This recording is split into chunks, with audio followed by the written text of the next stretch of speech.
The House will come back into order. Welcome, members. 2:45 as we're calling back in. We are going to begin right now. It looks like we got most everyone assembled. Good job. We're going to begin. I read this earlier this morning. Those interns, we were going to do it earlier in the agenda, but we had some conflicts and it was supposed to be set up for this afternoon. So now, guess what? They're here.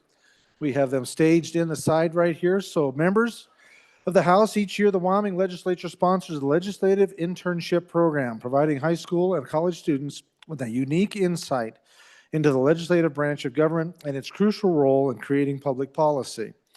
Both the high school and college interns will complete their internships on Friday, so they're done tomorrow, and we want to acknowledge them for all of their hard work. So please join me, Representative, in welcoming these students to share a few words with the body. Come on in.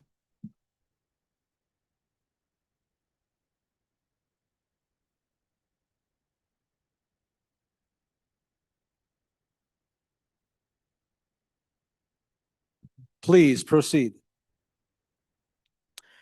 Mr. Speaker, members of the House, thank you. My name is Giancarlo Ferrero, and I'm a high school intern with the LSO. And I just want to say thank you for this opportunity. It's been stellar. There's nothing I could say that describes anything close to this. It's once in a lifetime, and it's been great getting to meet all of you. You've all been so welcoming and kind, and I couldn't ask for a better experience. And I want to give a huge shout out to the LSO office and Mr. Keene. They are all so great individuals, and they make you feel so welcome and make every day interesting.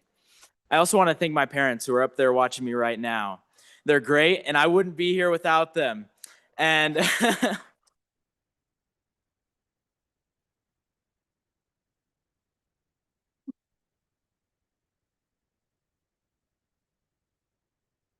they pushed me to new limits, and they put up with me, so couldn't ask for better parents.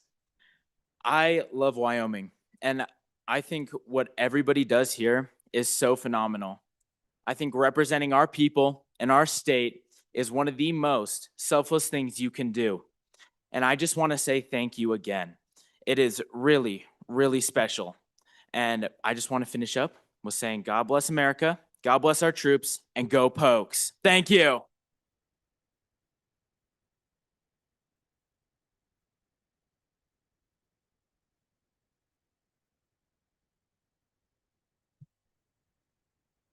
Mr. Speaker, members of the House, my name is Priscilla Martin.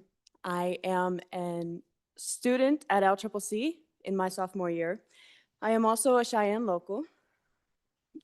These past few weeks, I've had the privilege of being an intern with the LSO. And I had learned before entering this program some of what it took for bills to be passed. And seeing it up close has been absolutely phenomenal, and it's made me truly admire all the work that each and every one of you put in to this state. I want to thank the members of this body and the LSO staff, specifically Pierre, Clay, Mark, Libby, Sue, Corey, and Linda for answering my questions and allowing me to assist them in their jobs. I want to thank Mr. Keene and Ms. Davidson for making this program possible and making sure that we got where we needed to go and telling us a lot of very interesting stories. And thank you for the work that you put in and everything that you do for the citizens of this state. Thank you.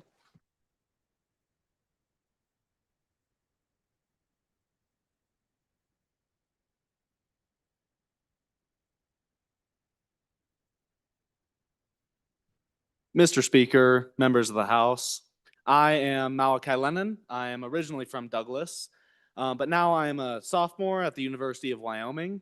I am studying political science and economics, and I am a player and officer for the Wyoming rugby team, Go Pokes.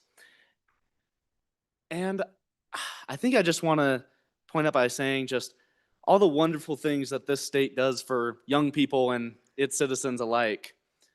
Throughout high school, I was given so many opportunities to advance myself both personally and professionally, allowing me to compete nationally and having a leg up on my peers from other states in just about every single way. And that follows even today. Wyoming is one of the few states that allows young people to come and intern with the LSO and have such an amazing opportunity here, getting firsthand experience at what important work this legislature does. And I'm more than grateful to see up close and the enormous amount of work that you people are doing just about every day. And, for all this opportunity that this great state has given me, I don't know necessarily if I'll be able to pay it back one day, but I'll certainly try in whatever way that I can. Thank you.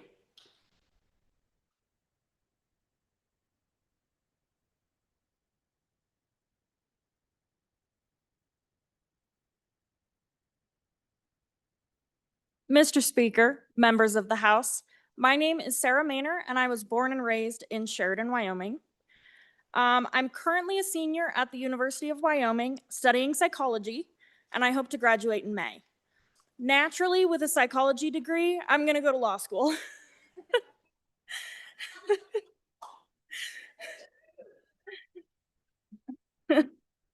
I would like to quickly thank my family and all of my friends who've supported me on this adventure. We had never gone suit shopping, and now I own 2 suits. So thank you to my mother. I'm so grateful to have this opportunity. I had little knowledge about the inner workings of how bills are passed before I started this job. Not only did I get to sit in on committee meetings, but I also got to watch all of you work from the gallery. Thank you to Mr. Keene and Ms. Davidson for selecting me for this experience. I would also like to thank all of you for your hard work. You had some long hours, and your dedication is essential to keeping our state running and preserving the beauty and splendor of our great state. Thank you.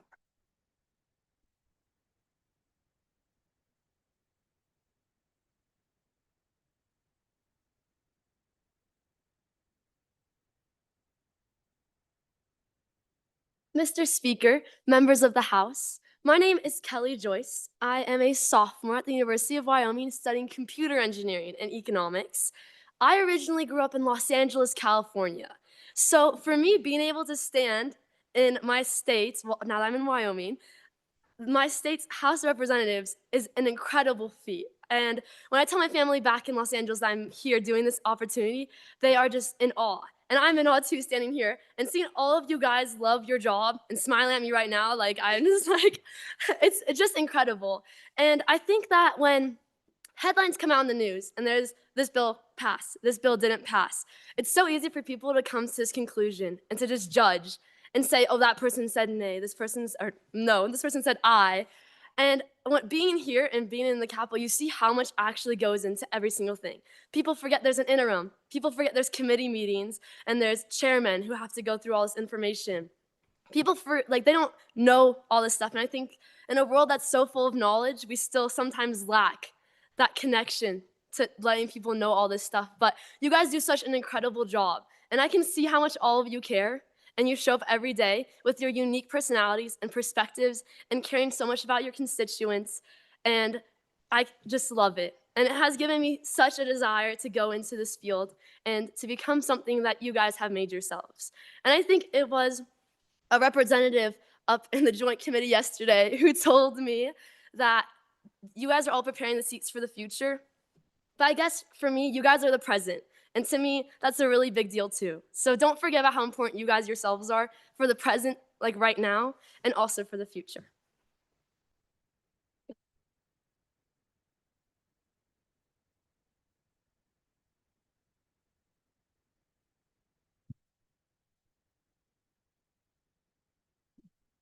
Mr. Speaker and members of the House.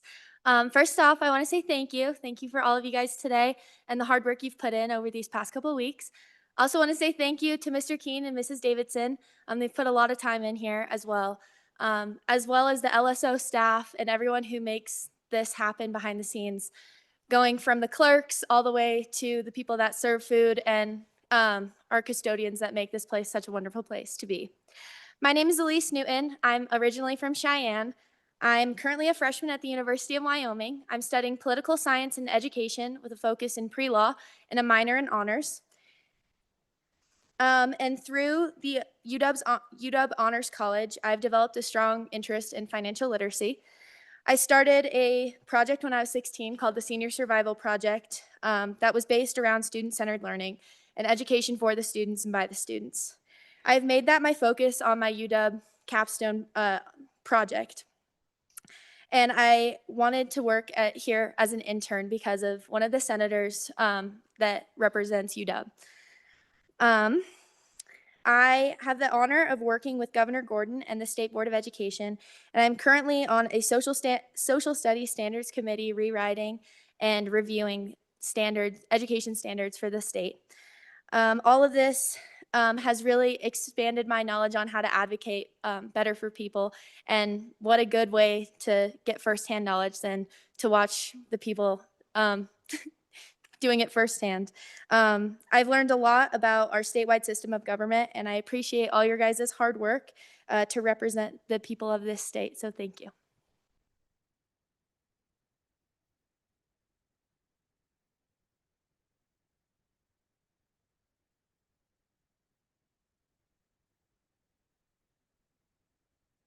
Good afternoon, Mr. Speaker and honorable members of the House. My name is Edwin Morales, and I'm originally from Albin, Wyoming.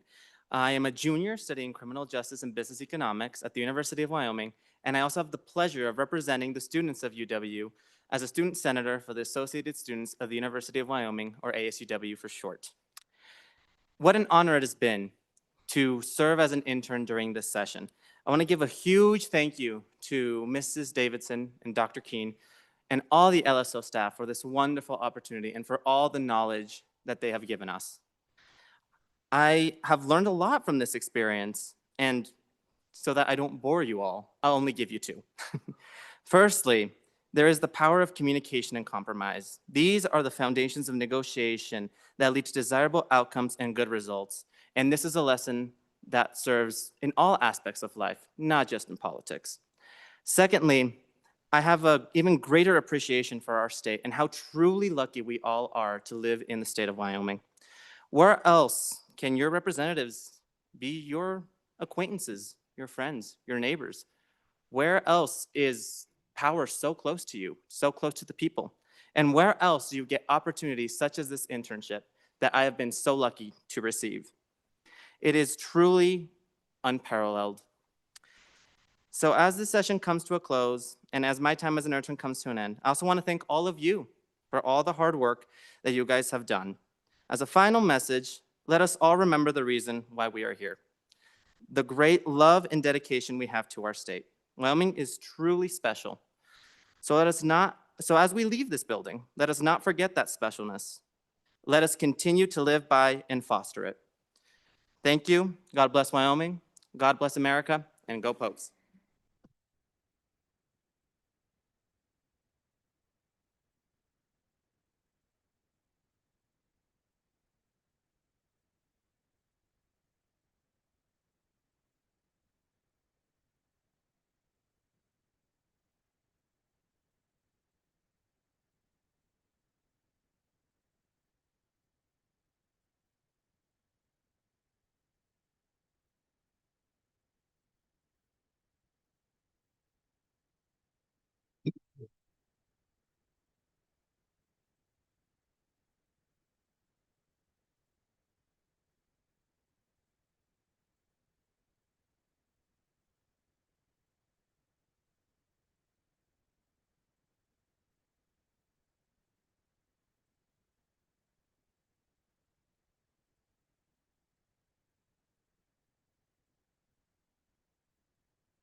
As a body, we want to thank you for your outstanding work this section, ladies and gentlemen, and we wish you all the very best in your academic endeavors and your future progress that you make in your lives and your future successes. So thank you. And they're a wonderful group of young people, and they've been so helpful to all of us. And so I actually had an opportunity when we were here before session to get to meet that group of interns, and they were just first getting their first tour of the building.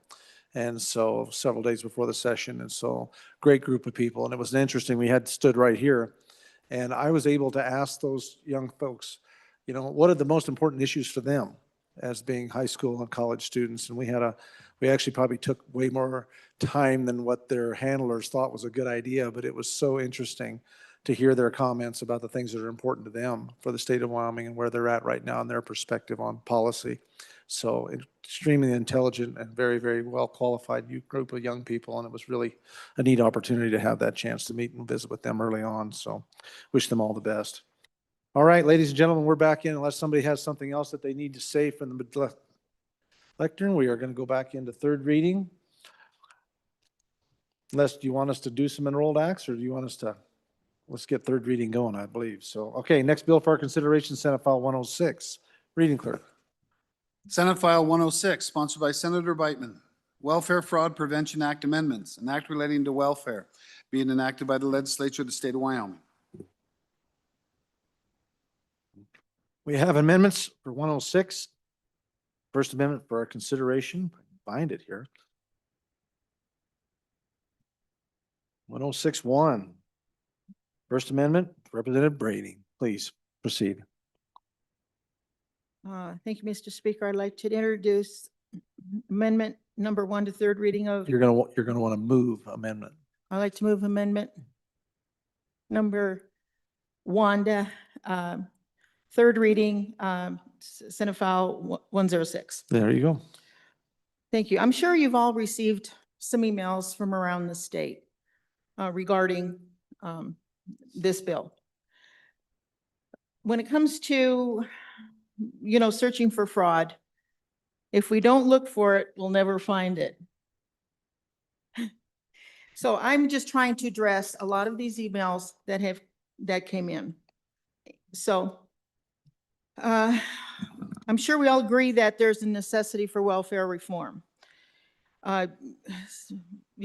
There's recent uncovering of fraud in the state of 10,000 Lakes and the Big Star, etc. So it makes this timely and important topic. The other side, Committee of the Whole, amendment weakens the bill in many ways. And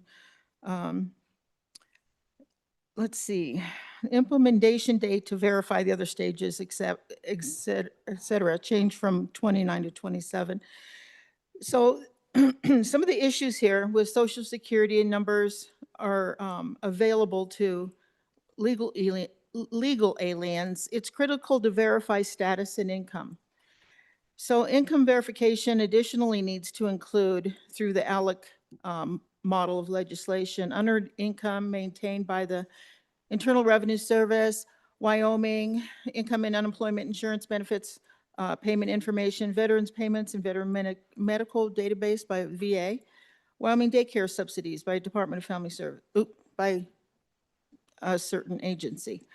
Low income, LEAP, Energy Assistance Program. Okay. Rather than medical facilities asking on the honor system whether one is a citizen, legal alien, or illegal alien, a card should be issued by the Department of Health. That's what this amendment is about. To determine eligibility, add that only emergency care will be provided to any illegal aliens. It specifies the Department of Health and Family Services notify the Sheriff and Wyoming Office of Homeland Security. Again, according to ALEC. So within 1 year of the effective date of this act, county commissioner boards shall establish procedures to identify, investigate, and resolve potential cases of fraud, misrepresentation, and inadequate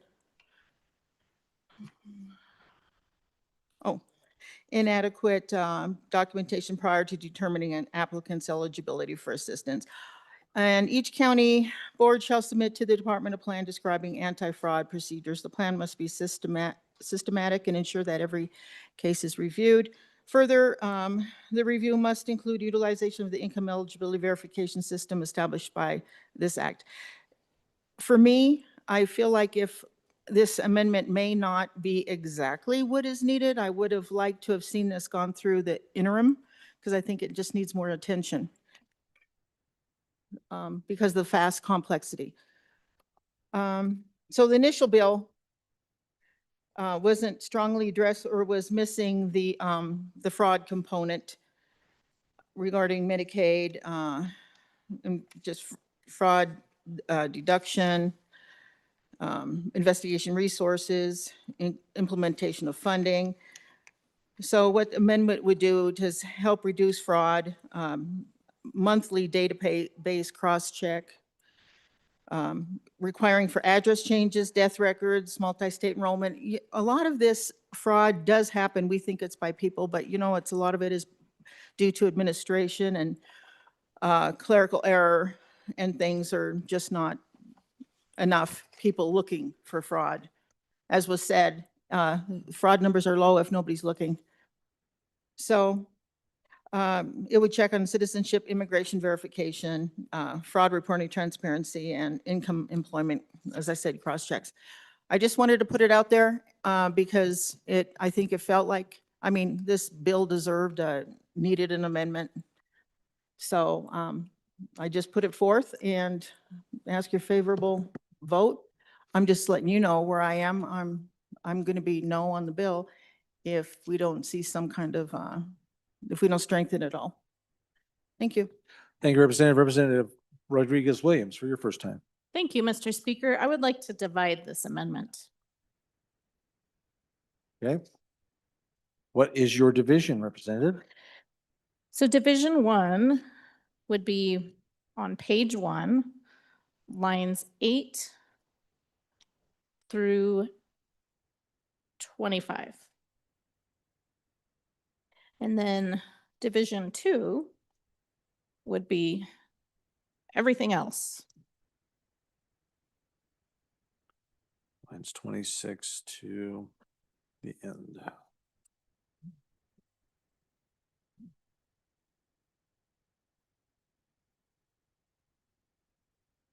It is divisible. Representative, which would you like to start with, 1 or 2? Mr. Speaker, I'd like to start with Division 1. Division 1, okay? Please proceed, Representative. Thank you. Appreciate the efforts of the good representative, and I too support the bill and welfare fraud prevention as a whole. It's spelled out in the bill. My concern with Division 1, and I recommend a no vote, is that essentially what this section does is it asks the county commissioners to establish procedures to identify, investigate, and resolve political cases or potential cases of fraud, misrepresentation, or inadequate documentation. And I have concern about this. It's giving some authority that's pretty unprecedented in our state. I don't think it fits in the bill, and I'll just leave it at that. Request a no vote. Okay, thank you. Representative Larson Lloyd, for your first time? Nope. Any others? On the amendment, Division 1, Representative Williams. Thank you, Mr. Speaker. I also would urge a no vote. I don't know that county commissioners that I'm familiar with have the tools to deal with this responsibility. I'm not sure. Appreciate what we just heard about the authority issue, and I would agree with that, but I also don't think this fits in the bill and would urge a no vote. Thank you, Representative. Any other members for the first time on Division 1? Senate File 106, third reading amendment on 1, Division 1. Any others? First time on the amendment. Seeing none, back to the bringer. Unless Representative Williams just spoke. Back to the bringer. Representative Brady, you want to speak? Please, by all means. Thank you, Speaker. Like I said, county level oversight, that's responsibility of the county commissioners, so vote your conscience. Thank you. Any others? First time on the? Representative not? Okay, back to the bringer. Representative Rodriguez Williams, please. Division 1. Question being called. Members, you're voting on Division 1 of Senate File 106's third reading amendment number 1. All those in favor signify by saying aye. I would expect you to vote for it, but anyway, that's fine. All those opposed, no. Okay, the amendment has, Division 1 has not been adopted. Division 2, Representative Rodriguez Williams. Thank you, Speaker. I kind of feel like this is a moot point. We need to go back to Representative Rodriguez Williams. She's got the division right now. So we're working on Division 2, Representative. Thank you, Mr. Speaker. On Division 2, again, I appreciate the good representative's efforts. I too think that we could down the line make this stronger, and it is deserving of more attention. I think that what we heard in committee is that our hands are a little tied when it comes to some of the messaging that we're getting at the federal level. I know we've seen in other states how extreme fraud cases can really be, and I have faith that we will never get there in this good state. I would probably just say vote your conscience on Division 2, and maybe others have more to say on it. So thank you. Thank you, Representative. Representative Yin. Mr. Speaker, thank you. So I'm probably a no on the bill, but on the amendment, the reason that this bill came to us in a blue and gross copy is because the sponsor of the bill, the good presiding officer on the other side of the hall, worked with his with the department heads to figure out, okay, how do we best align this without giving you a huge unfunded mandate? Because the issue is if you create too much bureaucracy with the bill, that you're going to actually increase the error and fraud rate because they only have so much staff. But the staff that they do work with and the requirements that they do have, they have one of the lowest error rates in the nation. They were actually brought in front of Congress to testify how well our agency does at catching both fraud and waste.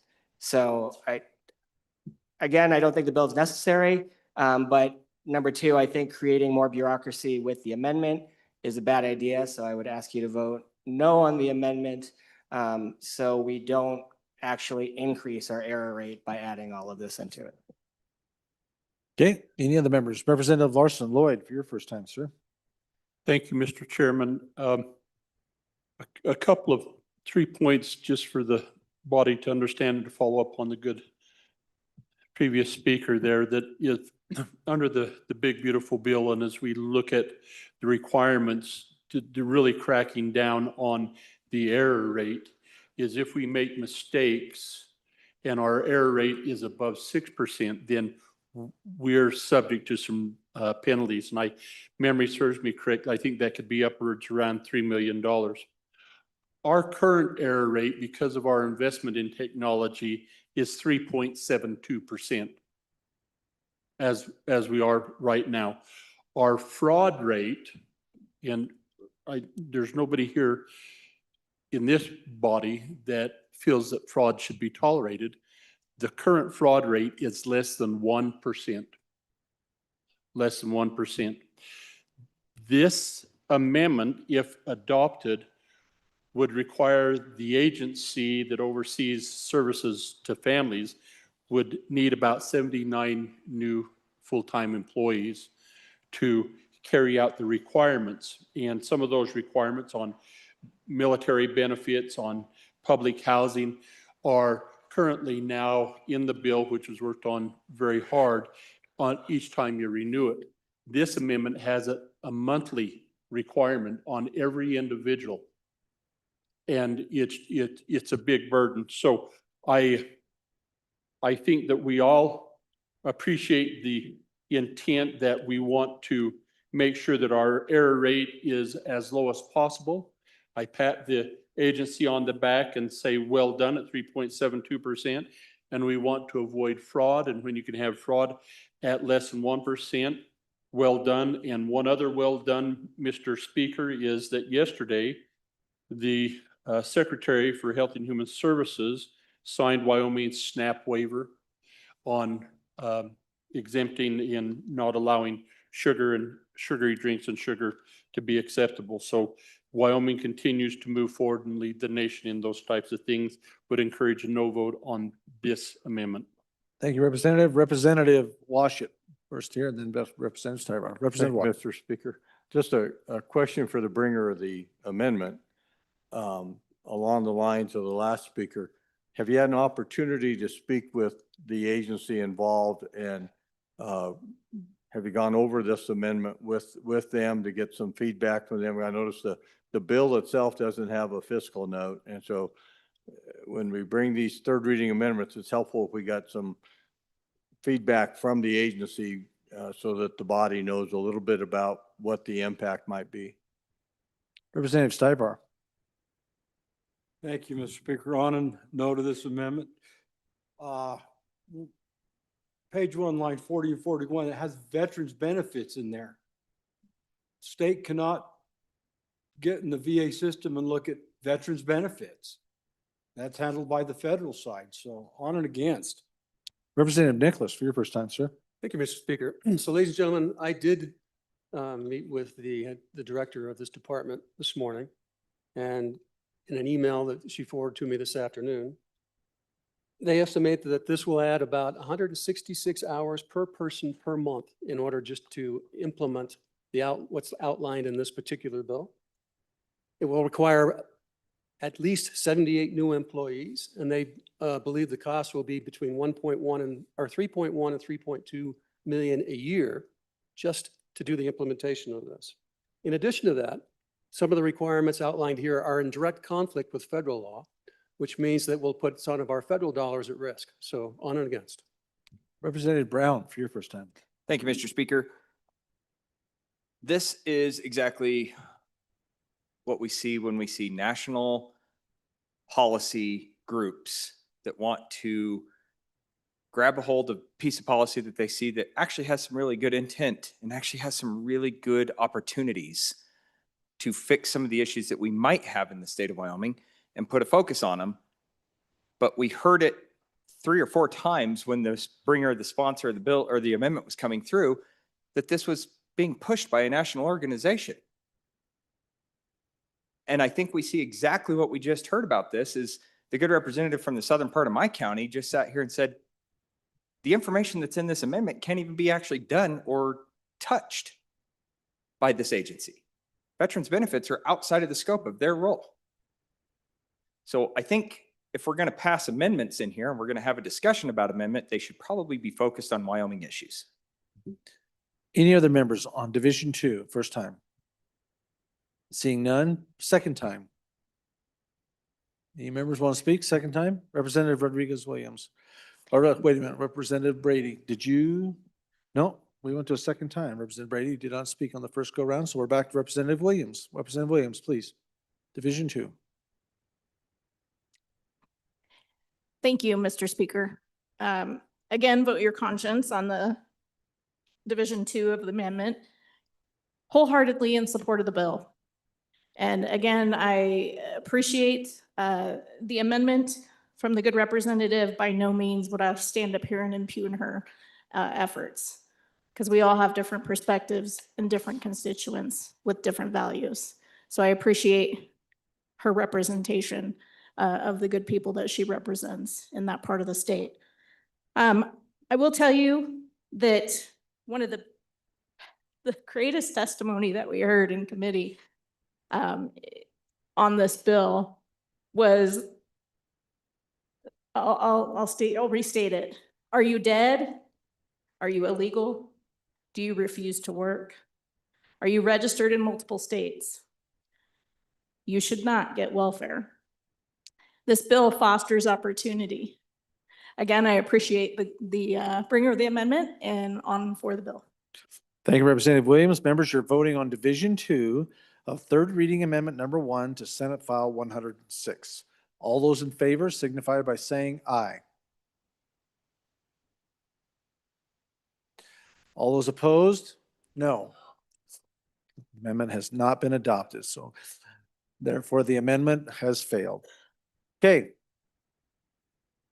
Seeing that is our last amendment, Senate File 106, having been read 3 separate times, the question is, shall the bill pass? Chief Clerk, will please call the roll.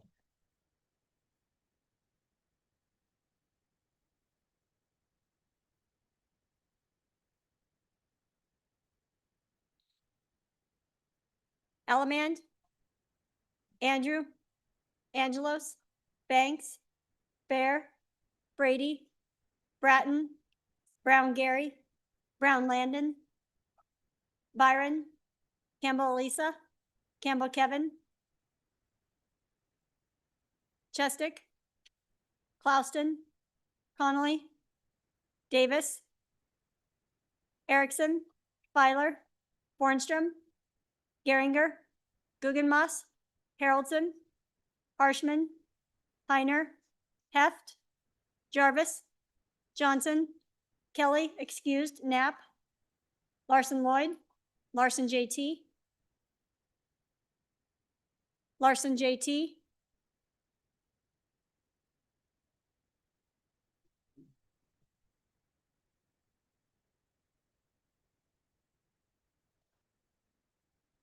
Lawley, Lean, Locke, Lucas, McCann, Nicholas, Ottman, Pendergraft, Posey, Provenza, Riggins, Rodriguez Williams, Schmid, Sherwood, Singh, Smith, Storer, Strock, Stivar, Tarver, Thayer, Washa, Wasserberger, Webb, Weber, Worf, Williams, Winter, Wiley, Yin.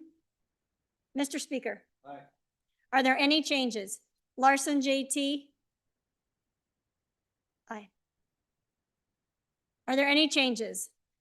Are there any changes? Closing vote. Vote closed. 55 aye, 6 no, 1 excused. Senate File 106, having received the affirmative vote of the majority of the members elected to the House, Senate File 106 has passed the House. Next Senate file for our consideration, Senate File 110. Reading clerk. Senate File 110, sponsored by Senator Hicks. Residential property tax revisions, an act relating to taxation and revenue being enacted by the legislature of the state of Wyoming. We have amendments. Representative Locke, please. We will do amendment number 2 first and then to amendment number 1. Representative Locke. Thank you, Mr. Speaker. And House, this amendment is a simple one. It's just really an administrative amendment. All the LSO just found that there was a mistake that had been made.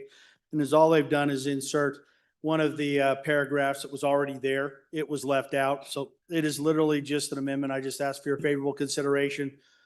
Please vote for this and it'll just fix a simple administrative error in the bill. Thank you. Thank you, Representative. Anyone on first time on the amendment? No, so we're having questions now. I honestly cannot tell you. Did you move the amendment? Well, and I didn't catch it, so we're both at fault. So Thank you, Mr. Speaker. Let me try that again. I move reading number 3. third reading amendment Third number. reading amendment number 2 to Senate File 110. I'll get this right. Okay. Perfect. Sorry about that, and I will try not to repeat the speech, but I ask for your favorable consideration. Thank you. Thank you, Representative. Any members first time on the amendment? A lot of encouragement here. Fantastic. Nobody? Okay. Back to the bringer. He's happy, he's good, he's smiling as he sits, so I'm assuming we're done. Okay, members, you're voting on third reading amendment number 2 to Senate File 110. All those in favor signify by saying aye. All those opposed, no. Sadly, Representative Stivar, well, actually, it's been adopted, so we're going to stick with that. All right, next amendment for our consideration, going back to amendment number 1. Or no, amendment number 2. Oh, you got 3 now? Oh, we did push one back. Okay.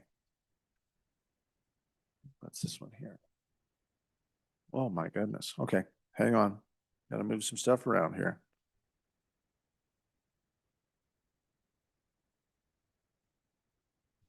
Push number 4. You got 4. Okay.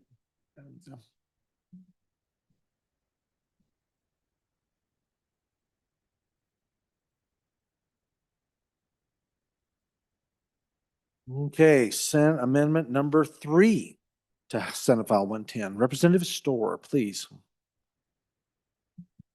Thank you, Mr. Chairman. I move third reading amendment number 3 to SF 110 and ask you for a little bit of patience here. I really want to kind of take us all back through what we've done over the last few years and recognize what those impacts have been, and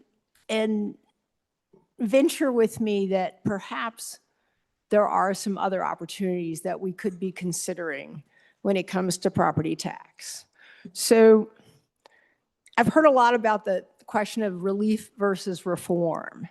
And I understand kind of what I think that means for a lot of people is we were trying to react to a situation where we had all these values going up because we had huge demand for housing, and we acted. We didn't always act in maybe the most thoughtful way, but we were trying to solve some problems, and I certainly participated in that as well. And if we really are trying to do reform at this point in time, I think this bill actually could be an opportunity for us to try to get closer to getting it right. Even though it did start in the Senate, and that has its own problems. But so here are the things I like about this bill. For one, it puts Amendment A into statute kind of the way we originally designed Amendment A, that it would allow us to reduce owner-occupied class down to 8.3%. Those are the people we're really trying to help. And it's a constitutional way of addressing those rising residential property values. And that really is true reform. But what this amendment, and there's 2 other amendments behind this that you have to kind of think about this in the context of as well. One from my colleague from my county, and then another one from me. So we did some other things, and one of the things we did was the 4% cap. And as many of you know, and that has given a huge tax break to people in the northwest part of the state. It's taken out more than $4 billion in market value. Actual value was exempted through that. And I handed out a little picture of a lovely ranch in my county just as a good example of this. And I'm able to look at the county information and be able to actually identify how this cap is impacting different properties. And I think my point is that this wasn't really what we had in mind when we passed the 4% cap. We were really just trying to limit how much property value could go up. But we know that that is also about to be legally challenged, and was actually going to be legally challenged even before we came down here. So some of the examples I just want to give you about why the 4% cap is problematic is 3 quick examples. One is a lovely home, lot 17, up at Amagani. It's up on the East Butte, has beautiful views of the Tetons. It's about 10,000 square feet. It's on an acre. It's a lovely spot. I can tell you because I've actually been there. They're lovely people, very philanthropic also. They appreciate the arts. They're spending a lot of time renovating an old villa in Tuscany. But due to the cap, $6 million of the market value of their home was exempted. $6 million, that's $33,000 in property tax. I don't think that's what we had in mind. The photo in the picture is a very famous ranch, actually. It's up the Grovant. Spectacular. It's actually been owned by 2 US senators, one from both sides of the aisle. And it's a little more complicated, but I actually was looking, not because I was thinking about buying it, but I was looking at the brochure and I realized it said it was offered for $65 million, but that the property taxes in 2024 were only $31,000. Now, part of this is a little bit about the ag, but that property also got a $23 million exemption due to the 4% cap. So that saved an awful lot of money to the owners of that while they're trying to market that. Now, I've been told that you can get it for less than $50 million. So if any of you are interested, let me know. But that probably is something like a $240,000 tax break just for that lovely ranch. Finally, I just found another property that maybe we could all relate to. It's over in Alta, which is in Wyoming, but you kind of have to get to Idaho to get there, right? And it's 27 acres. It's a nice 2,100 square foot house. It's got the Forest Service on 2 sides. Its market value is $4.6 million. But thanks to the cap, the owners received a $2.7 million exemption. So that saved them about $15,000 in property taxes. So my question is this what we meant to do when we passed the cap? Remember that the cap applies to all residential properties, second homes, land, and residences. So I would maintain that this bill is actually an opportunity to do something better than that. Because I think it's fair to say, and I think the Board of Equalization will attempt to make the case and make it quite well, that the cap results in assessments of property that are wildly different when their market values are essentially the same. And Article 15, Section 11 of the Constitution requires that taxation be equal and uniform. And there is ample evidence after 2 years that the 4% cap doesn't do that. So the likelihood of that cap going away, I think, is quite high. And so as the body that passed that statute, I guess my question is, what is our response to that? Should we tell people it's the court's fault if they rule that way? Should we fire the members of the Board of the Equalization? Should we just say, whoops? When 4 years of our increased market value lands on our constituents' assessments, what's our answer?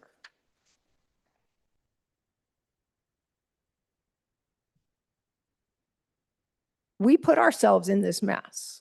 The question is there any way that we can find ourselves out of it? We also, yesterday, we spent several hours debating the recalibration bill, which was really a fight over money at the end of the day. I think $7 million or so was all that we were arguing about. And meanwhile, we passed this bill that's costing us $50 million a year, knowing that that figure also is going to go up every year. It continues.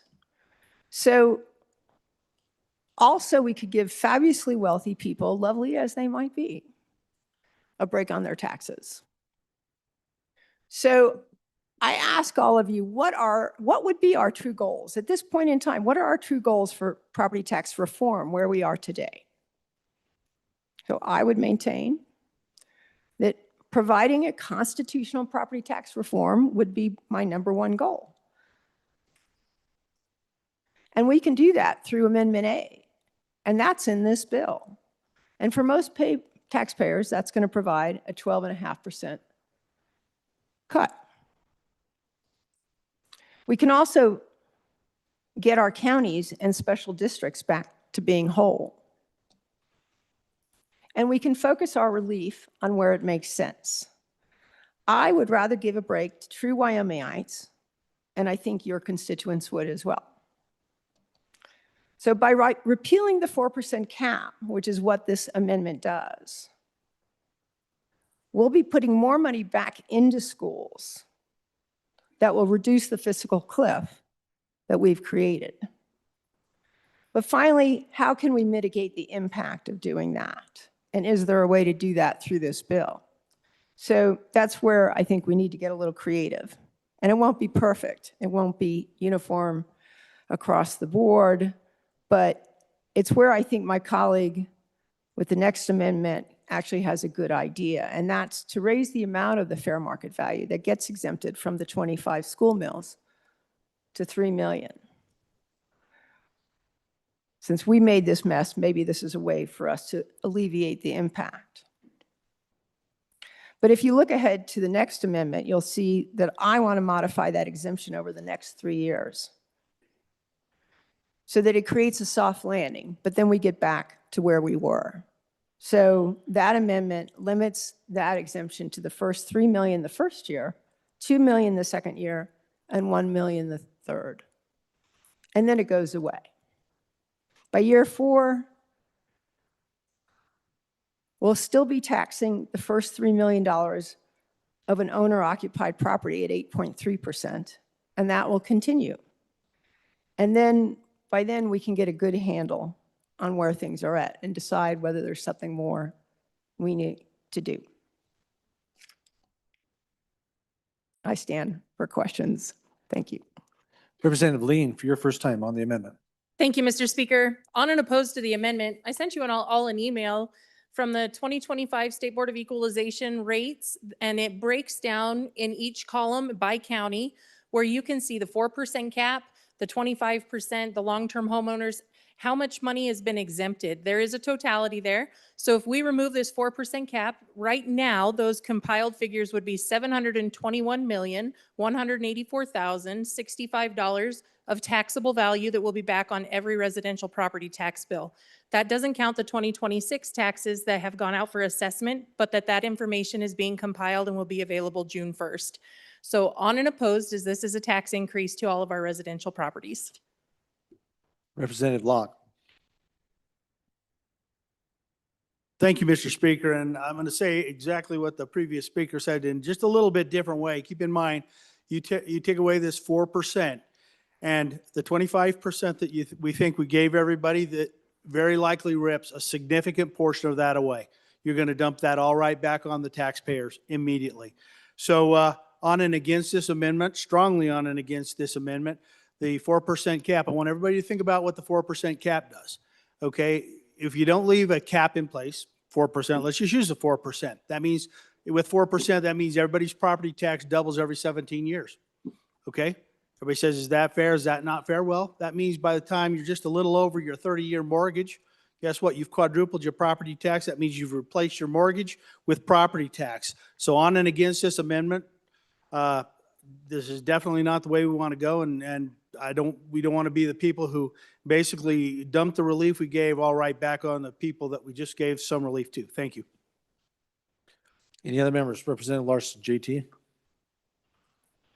Thank you, Mr. Speaker. That document that was just sent out to us also indicates that on the 4% cap, over half of that is from Teton County, well over half of that. So I wouldn't say we're giving it back to the right people. Thank you.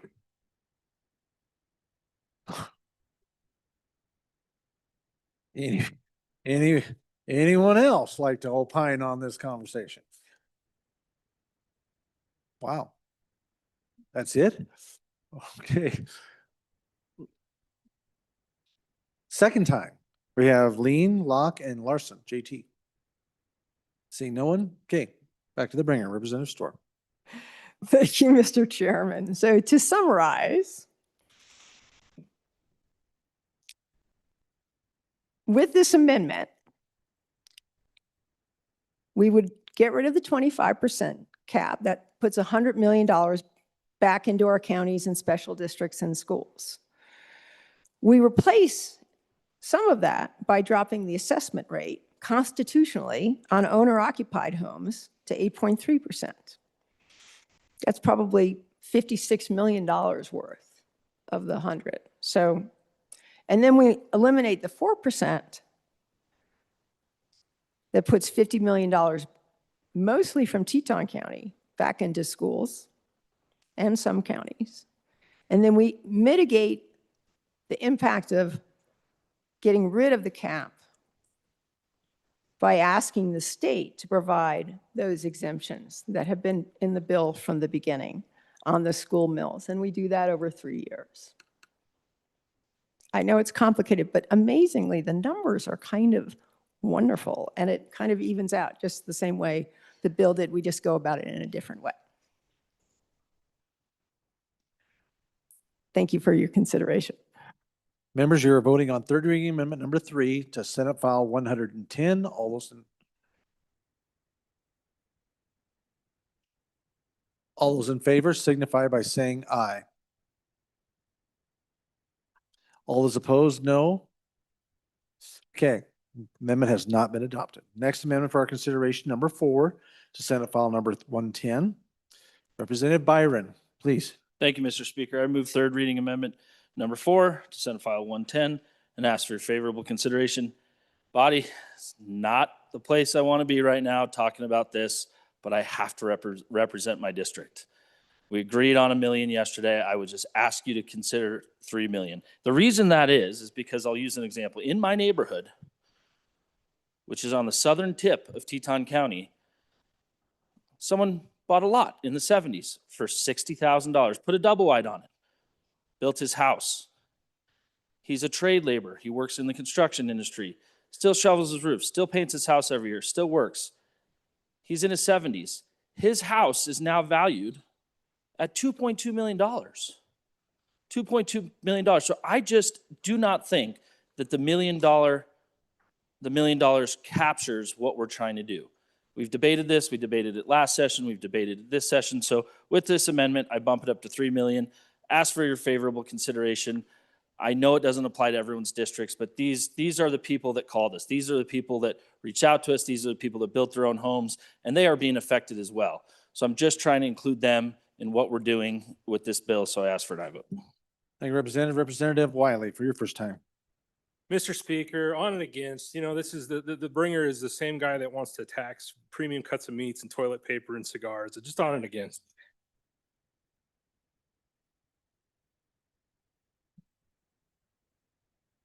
Okay. Representative Locke on the amendment. Thank you, Mr. Speaker. And on this amendment, I'm normally not a guy who likes to cap, although we have capped these before, and we've done that for many reasons, but I'm actually in favor of this amendment. I think the $1 million cap, basically everybody in here knows, you got people down the street who bought a house for $500,000, $600,000 less than 10 years ago, and now they're paying it's $1 million. So I'm actually on and for this amendment, although I'm not typically the guy who thinks the rich people don't deserve the break too. But again, I think you should consider this change. Thank you. Any other members for their first time on the amendment?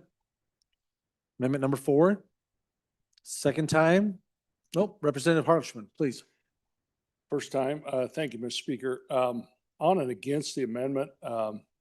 Last I checked, there were 8 counties that don't even have $1 million home. The $1 million exemption covers 97, 98% of Wyoming homes. I think a better amendment, we still got time, would be to tie that $1 million to an inflation amount if you'd like. I guess we're trying to improve this bill. I know it's hard, but anyway, on and against this amendment, we want to make sure that our tax policy is really aimed at the majority of our people, and the people, the working men and women of Wyoming here that need it. And I think the people I heard from the wealthiest county in the world were the people that have been there for generations. I mean, I remember this woman, I got a handwritten letter from her, and she was in her 80s, and her and her husband hand-built their log home. Well, it's worth millions now. Well, that's why we've got this 50% long-term homeowners. Cut their taxes in half. Really important. So I think we've got a nice suite of tax reform, giving over $200 million a year in cash benefits back to our people. And so I don't think we need to mess with that unless there's a different method on this bill. I'm not sure. But on and against, thank you. Representative Yin, first time. Mr. Speaker, thank you. I do need to represent my constituents too, but, and I live in a property I bought it for like $365. It's worth $800,000. It's one of the smallest condos in the entire town. But I also represent the needs of the entire state. And I don't want to just cut taxes for my district if it hurts the entire state. And so I'll be on and against the amendment. Appreciate my colleague from my county as well bringing the amendment, but would ask you to vote no. Thank you, Representative. Representative Pendergraft, or let me see. No, you were sliding into Representative Stivar. You were there first. Please. Just for a second. Thanks. First for a second. Representative Pendergraft. Thank you, Mr. Speaker. 2 words, acquisition value.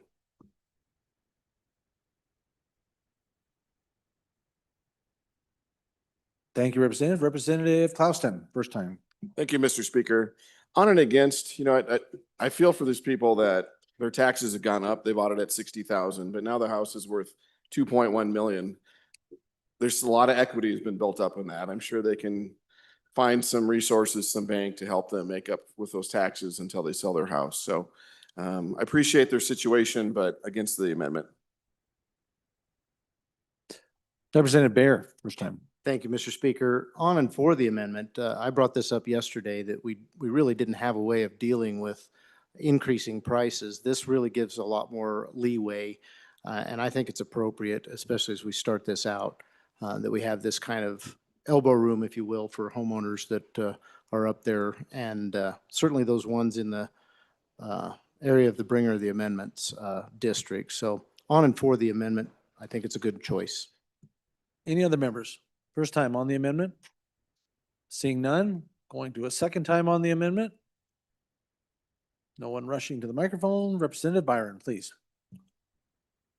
Thank you, Mr. Speaker. Some folks in here probably don't know that House District 22 also incorporates more of my district actually is down in Lincoln County. This is not just about Teton County. This is about Lincoln County too. The same thing happened there. It actually happened statistically worse there. So I'm representing those folks today that got in the market, that tried hard, and that ended up in this situation. It was brought up that, oh, there's a great solution. Let's get a private bank involved and mortgage more of our home and pay more financing charges to an institution just so we can pay our taxes. I'm not going to buy into that one. Not good business. Folks, we talked about how $1 million covers 98%. So the 2% that are just like you and I, just like our neighbors, our teachers, our sheriff, our firemen, our construction workers, painters, widows, those folks that live in my neighborhood. I just listed people in my neighborhood that right now are not covered by what we are doing. So I just asked you to consider this. I told you, I started out my speech on my first time saying it's not a comfortable position I want to be in. The good colleague from north of my district that just told you all about these really expensive properties, this doesn't apply to that.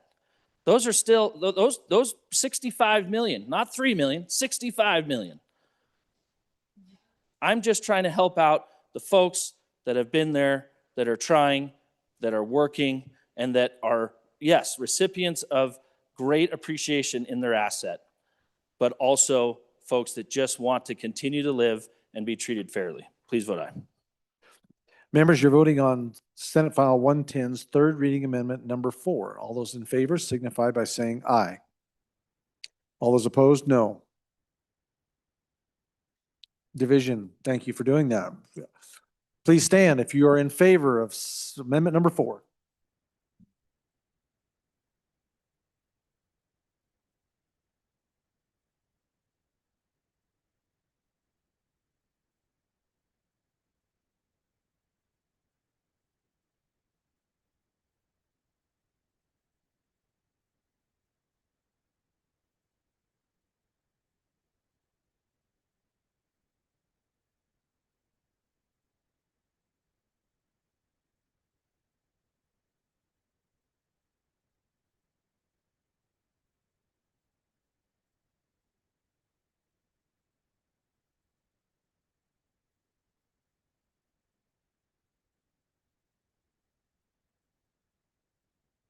Okay, you may be seated. All those opposed.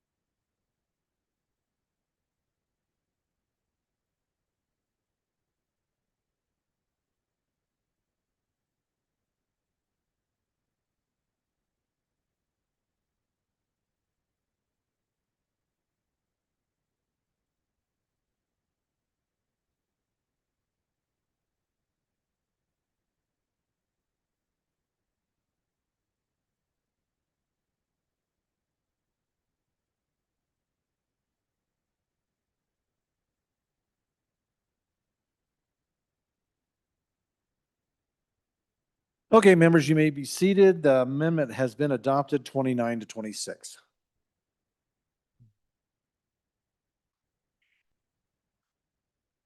Next amendment for our consideration to Senate File 110, amendment number 5, Representative Storr.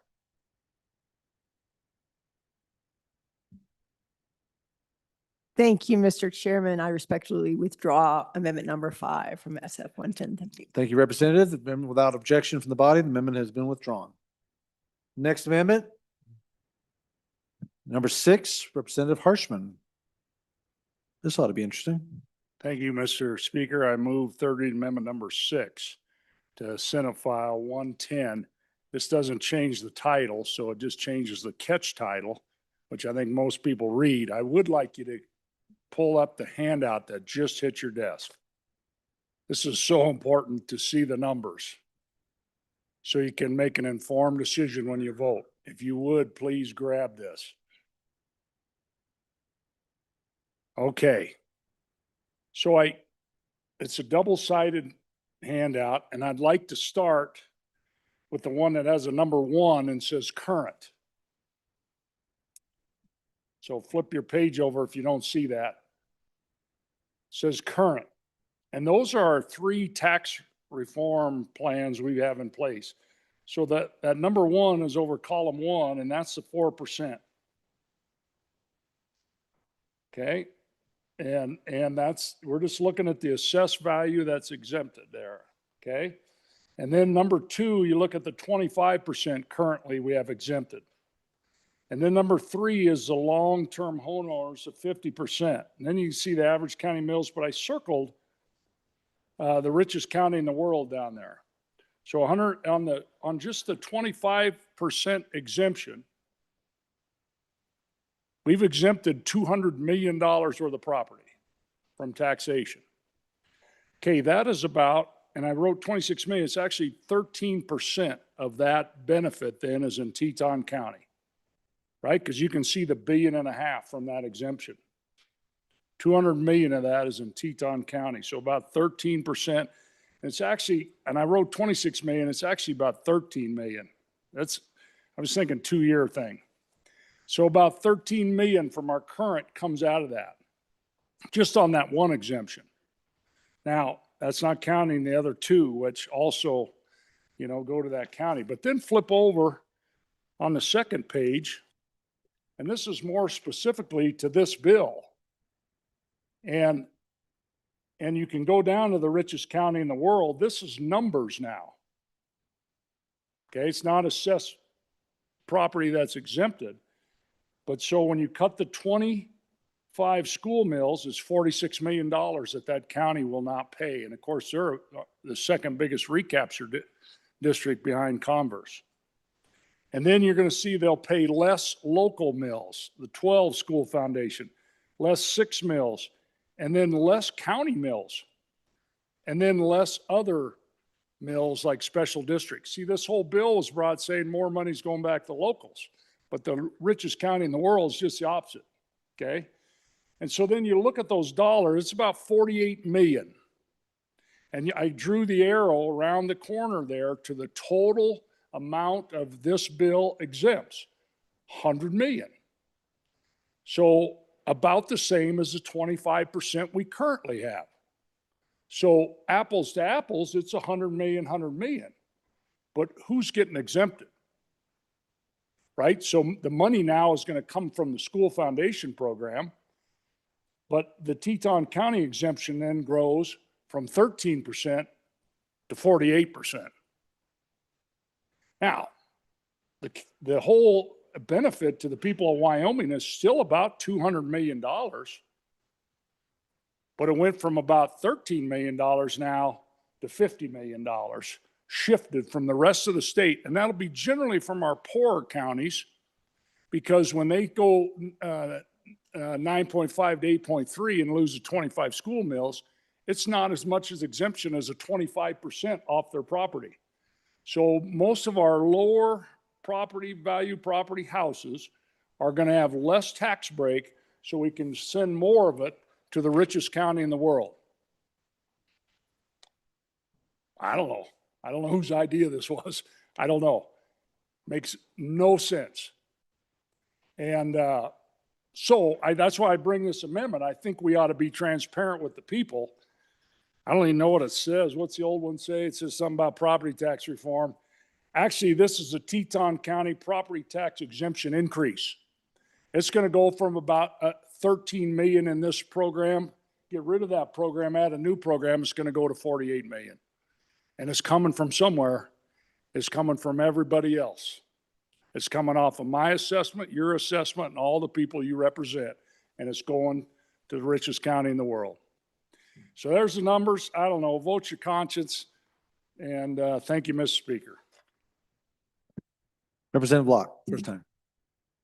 Thank you, Mr. Speaker. And I guess I've said this kind of in a roundabout way before, and I'm going to say this again. I'm not inclined to villainize the people who've done really well and who make a lot of money. And so at the end of the day, I understand there is an adjustment here. I really do. But at the end of the day, on and against the amendment, I do not believe we villainize and say because they've done well. Again, the people who the way this bill is set up, and I probably should not deviate that much. I guess we'll get there. But what this is, the bill this is behind, or this amendment is affecting, your people are going to continue to get the 25% and possibly even a little bit more in many cases. Understanding that this shift happens, I'm still in favor of the bill and on and against the amendment. Any other representative, first time? Representative Storr, first time on the amendment.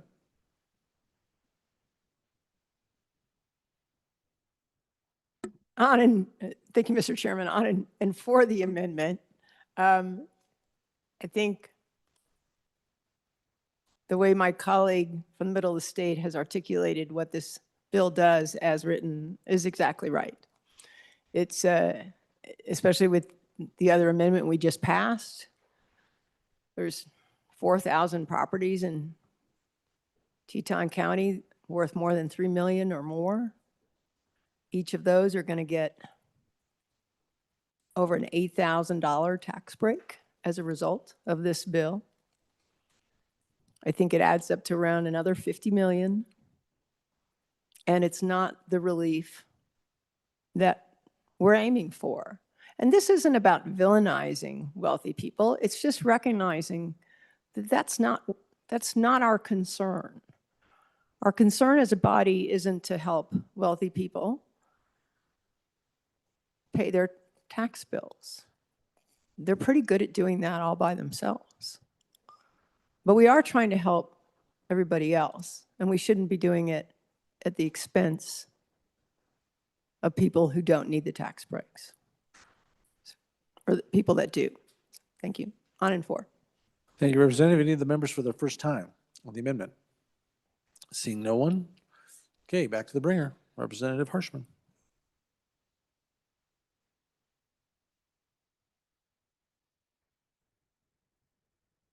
Thank you, Mr. Speaker and members. So if you have the bill and you flip over to page 5 of the bill. And so if you go to line 10 and it says section 2, Wyoming statute 3911-105A, Romanette, what is that? Is that 40? That's 46 is repealed. What's repealed? The 25% exemption for all Wyomingites. So, Mr. Chairman of Revenue, they're not going to get their 25%. This bill takes it away. This bill takes that away and substitutes it with page 2 of your handout, which instead of 13 million going to Teton or to the richest county in the world, now it jumps it up to about 48 million. Now that's not an additional tax break for Wyoming citizens. You combine this proposed program with what we currently have, it's still going to be about $200 million. That's how they sold it on the other end of the building. Oh, it's about the same amount of relief. It just changes it from schools to locals. Yeah, but it also changes it from county to county to county. And that giant sound you hear is it rushing up to the northwest part of the state. Yeah, it's about 200 million. But now it's all going up there. And so I think to be transparent with our people, and nobody's being vilified, this will increase the tax exemption. I should have probably had a better catch title and lower it for the rest of Wyoming. That's what it does. Thank you. Please vote aye. Members, you're voting on third reading amendment number 6 to the Senate File 110. All those in favor signify by saying aye. All those opposed, no. The amendment has not been adopted. Next amendment for our consideration, number 7. Or no, wait a minute. 1, we're back on. We go back to the delete. Okay. Amendment number 1, third reading, 110. Representative Provenza, please. Thank you, Mr. Speaker. I move third reading amendment number 1 to Senate File 110, and I will withdraw it at the appropriate time. Thank you. I brought this amendment so we could have a conversation about the implications of passing this bill more broadly. Beyond just the facts of what this bill does, it exists along the rest of the property tax cuts that we've done.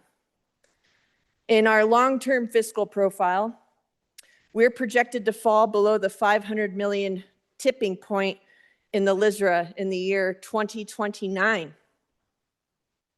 That 2029 date relies on us not cutting more revenue streams, which we seem to struggle with each year. As we have heard from some members of this body, some of you are fine with getting rid of property taxes altogether. The school foundation program is currently projected to end the 2027-2028 biennium at its statutory floor of $100 million.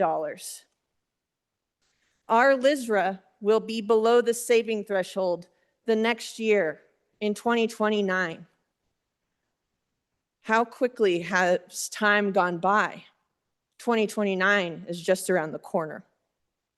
And all of this, these fiscal cliffs that we're looking at, all of this is assuming that the 50% property tax cut doesn't pass.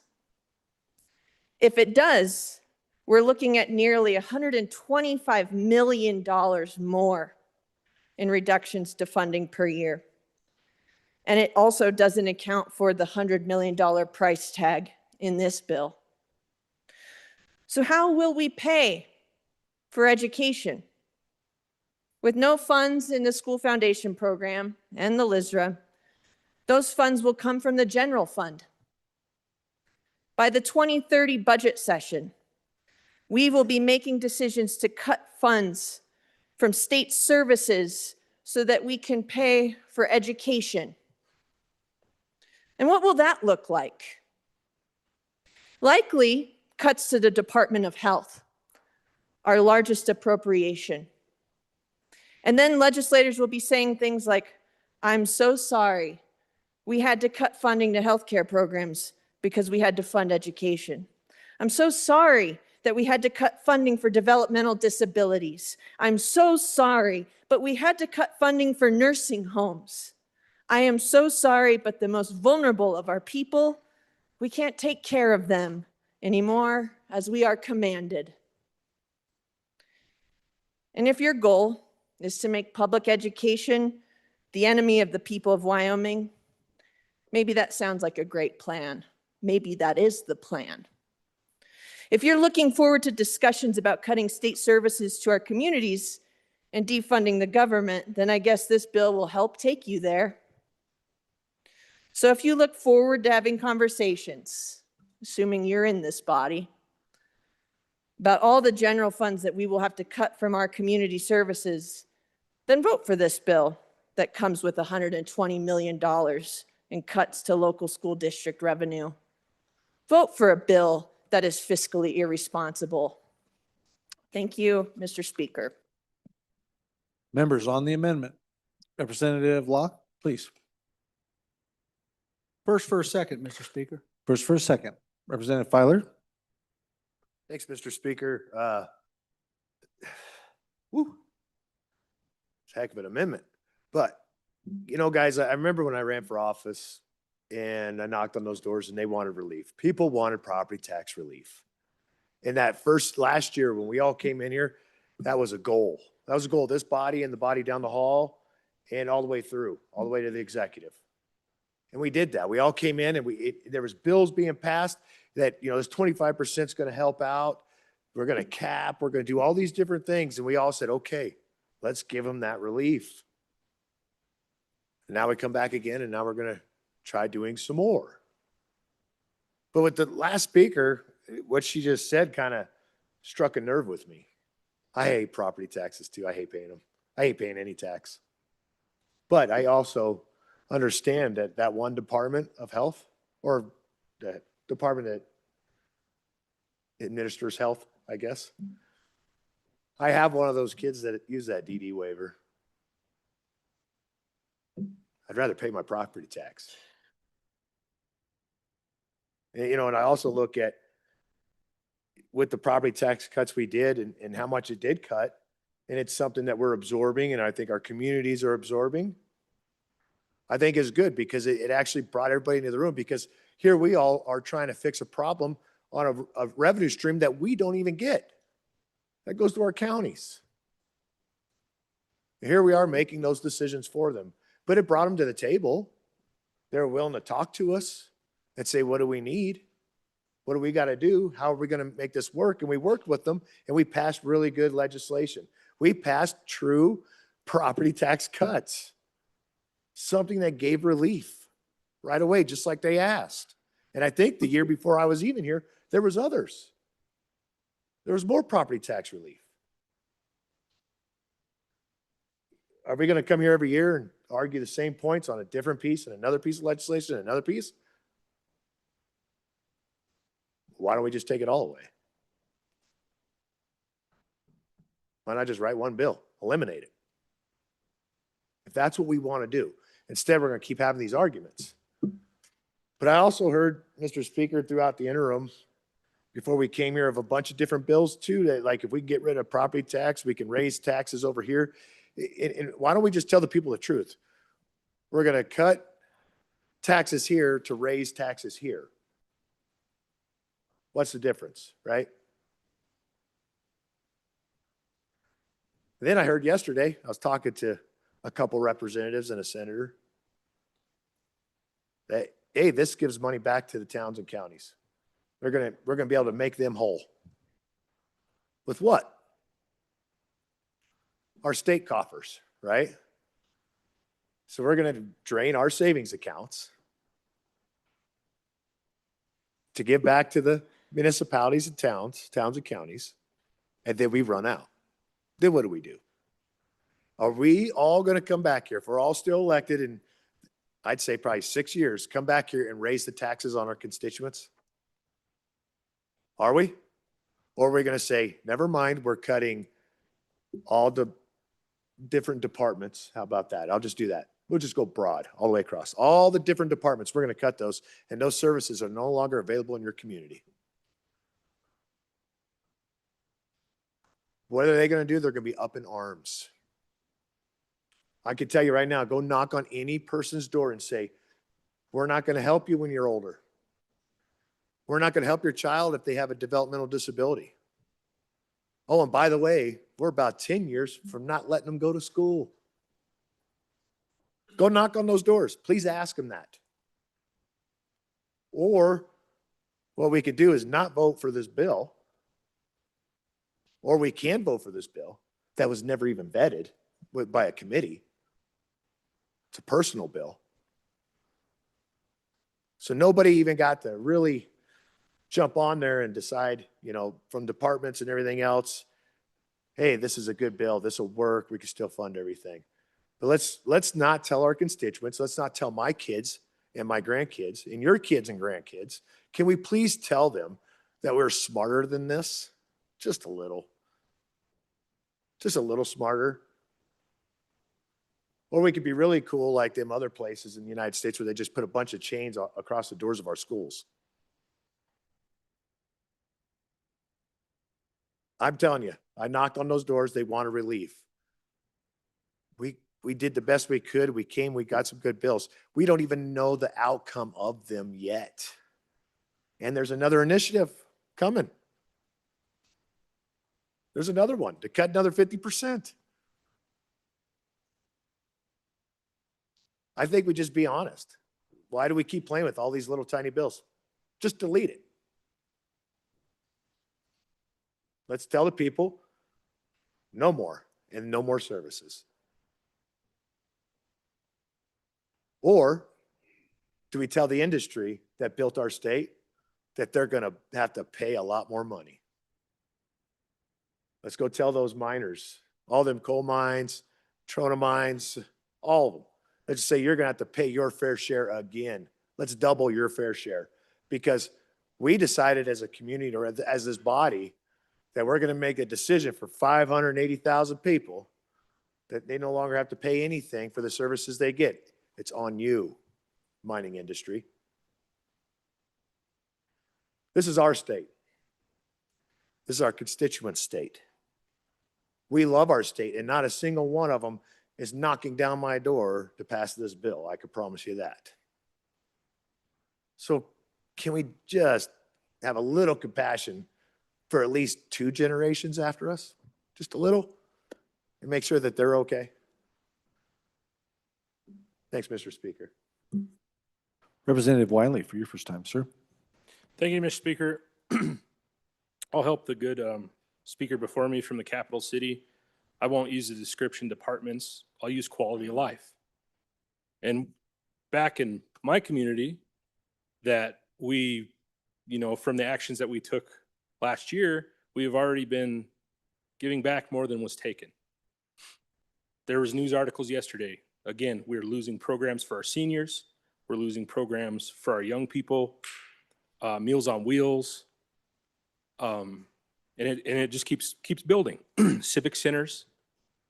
I told the folks at home, I'm not going to come down here and do anything else, especially things like the ballot initiative out there and the work that we've already done, until we can figure out what's going on and which way this is going. It's like a ship. You can't just jerk the wheel. You got to wait and see it turn. We haven't seen it turn yet. We haven't broke over. So I think right now, the way we're sitting, we need to hold tight, not vote for this bill, let it work through a committee. Let's see what the people have to say this next cycle, because it's going to be in front of them. They get to put it on the ballot, and then we can adjust from there. I think last year we went a step too far, and we didn't see some of the relief and different things that we had done the previous session, be put in place until we reacted again. So again, we keep jerking the wheel. We don't let it break over and turn and see how we can do this correctly. Because you've heard, if we don't do it right, It's not about tomorrow. It's about our children's future. It's about their children's future. And that's our charge. We're here to do good decisions for the future's future. So take a long, hard thought about what we're about to do and what we're about to move. And again, you heard this didn't even get vetted through a committee.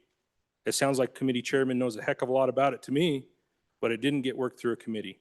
Public didn't get to have any input. They didn't see what was going on. Maybe we should step back, take a minute, see what's going on, see what the people tell us to do, this fall, and move on from there. Vote no. Representative Davis, please. Thank you, Mr. Speaker. I'm going to have to be on and against this. I went to every community in House District 47, and that's quite a few of them, around 13, asked them what they wanted me to bring here. And it was leave property tax alone. Do not do any more damage until they can figure out where they are. So I'm going to have to be on and against this one. Representative Riggins, please, sir. Thank you, Mr. Speaker. First for second. First for second, Representative. Anyone else? Representative Harshman. First for second, thank you. First for second, sure can. Representative Ottman. First for a second, Mr. Speaker. Thank you, Representative. Representative Jarvis.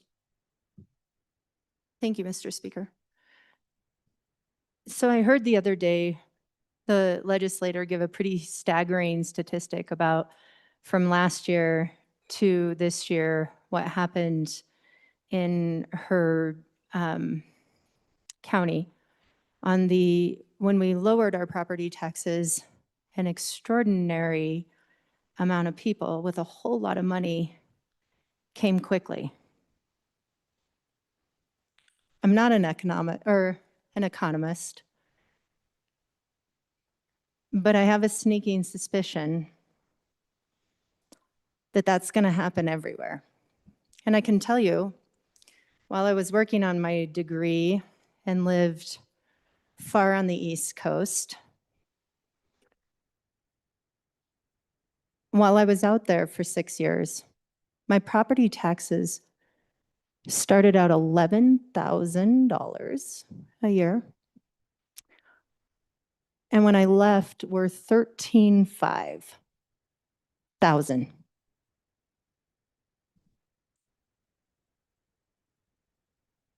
Because they don't have an industry that carries such a large percentage of those property taxes. My property taxes were more than my house payment. And I can tell you it wasn't some lavish home by any means. Because my property taxes right now are $1,300.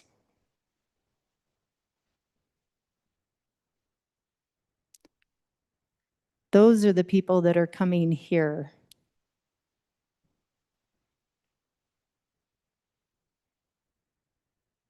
When we do this, and we have to replace it, because I saw some of the ideas on replacing it with sales tax.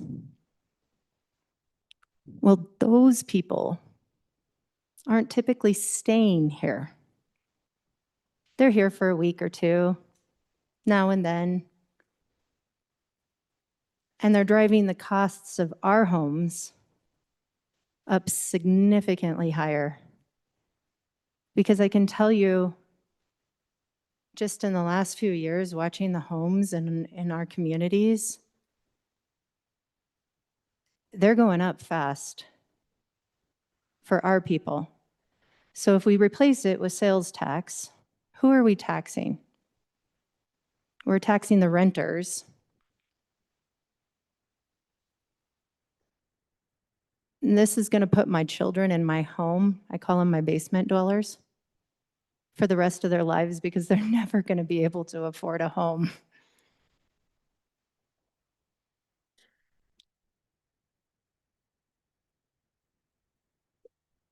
We make it so appealing for other people to come. And then we say, oh yeah, don't worry about it. Those are things and services that we can just survive on donations. Well, I've talked to some of our counties and they've said, you know, there's a huge difference between the wealthy people that are moving in and the people who have generational wealth that have been here in Wyoming for a long time. Those people used to donate to repair our airport roads. Those people have taken care of and will create and donate. They'll donate the cow. They'll donate the beef to feed the kids. They said the new money coming in doesn't care about our communities, has no ties to our communities, has no vested interest in making any donations. We get rid of our most stable taxation. We replace it with an unstable one. We place it significantly on the people that don't have the ability to get things from elsewhere. Because I can tell you the aging population, how many times my mother has locked herself out of Amazon is crazy. Tech is not her thing. She's continuously calling me for help and support there. So she will shop locally forever. We're putting the burden on the wrong people, and we already have the data to support that this is exactly what's going to happen. So I don't know about you, but I'm not rich. Nor do I want to have to leave Wyoming because I can no longer afford to live here. Any other members for their first time on the amendment? Seeing none, second time on the amendment. I have Locke, Filer, Wiley, Davis, Riggins, Hirschman, Ottman, and Jarvis. Representative Riggins, second time. Thank you, Mr. Speaker. I'm not going to support this amendment and getting close to not supporting this bill because I do have concerns, and we tried to address the election coming up and the other measures going to be on the ballot. This hasn't talked about it at all. I think that's an important component of this. And as we say in committee, it needs more work. Thank you, Mr. Chairman. Representative Locke, your second time, sir. Thank you, Mr. Speaker. A few interesting things. There's lots of discussion about county costs. Seems like there's a little confusion. One of the things that we were all concerned about last year, a lot of people very concerned that we'd put that 25% in the long-term homeowner onto the local governments. What this does do is it releases some of that pressure that's on those local entities. This is what this bill basically does. Does it move some of the cost of the state? Absolutely. So let's talk a little bit about that. So we talk about shifting the burden to the state. Okay, if you remember last year, I was in favor of backfill. A lot of people were on board with me then. This is a little bit of a similar approach. I'm not going to say it's the same, absolutely, but at the end of the day, yeah, it's putting some of the burden, or it's putting the burden back on the state, or a fair portion of it. But let's stop and talk about that. Okay, we sit here and we talk about the budget's this, and we're going into the tank. Guess what? There's a group of people in this room that tried to couple weeks ago. You voted to spend $700-800 extra billion dollars, okay? Not billion, $700 or $800 million additional spending. There's a group of people in this room that basically voted to try to keep our spending in control, okay? I try to keep our spending in control, and I voted against those additional spending because here's the philosophy behind that additional spending. The philosophy is, listen, if we collect more, we'll give that out to the people better than us, okay? Now, I shouldn't say that for everybody. It's not the same for everybody. But at the end of the day, there are definitely two different worldviews here. Okay? One is, how about we control our spending and leave more in the people's pockets? I agree. We have helped the people out with the amendments that we've made. But as you know, and this is one man's opinion, I consider them certain strategies. They will work okay. take the 25%. Let's just use that as a good example. We got a 4% cap. How many years is that for the 4% cap blows to that 25%? You can look at all of these different things and you can start to make, you can do those numbers in your head and make sense.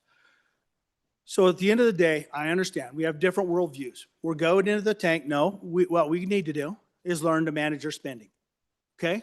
Those of you who came here and said, geez, we're going to manage government spending and government expansion. That's one philosophy. Another one says, geez, we've got the money, let's spend it.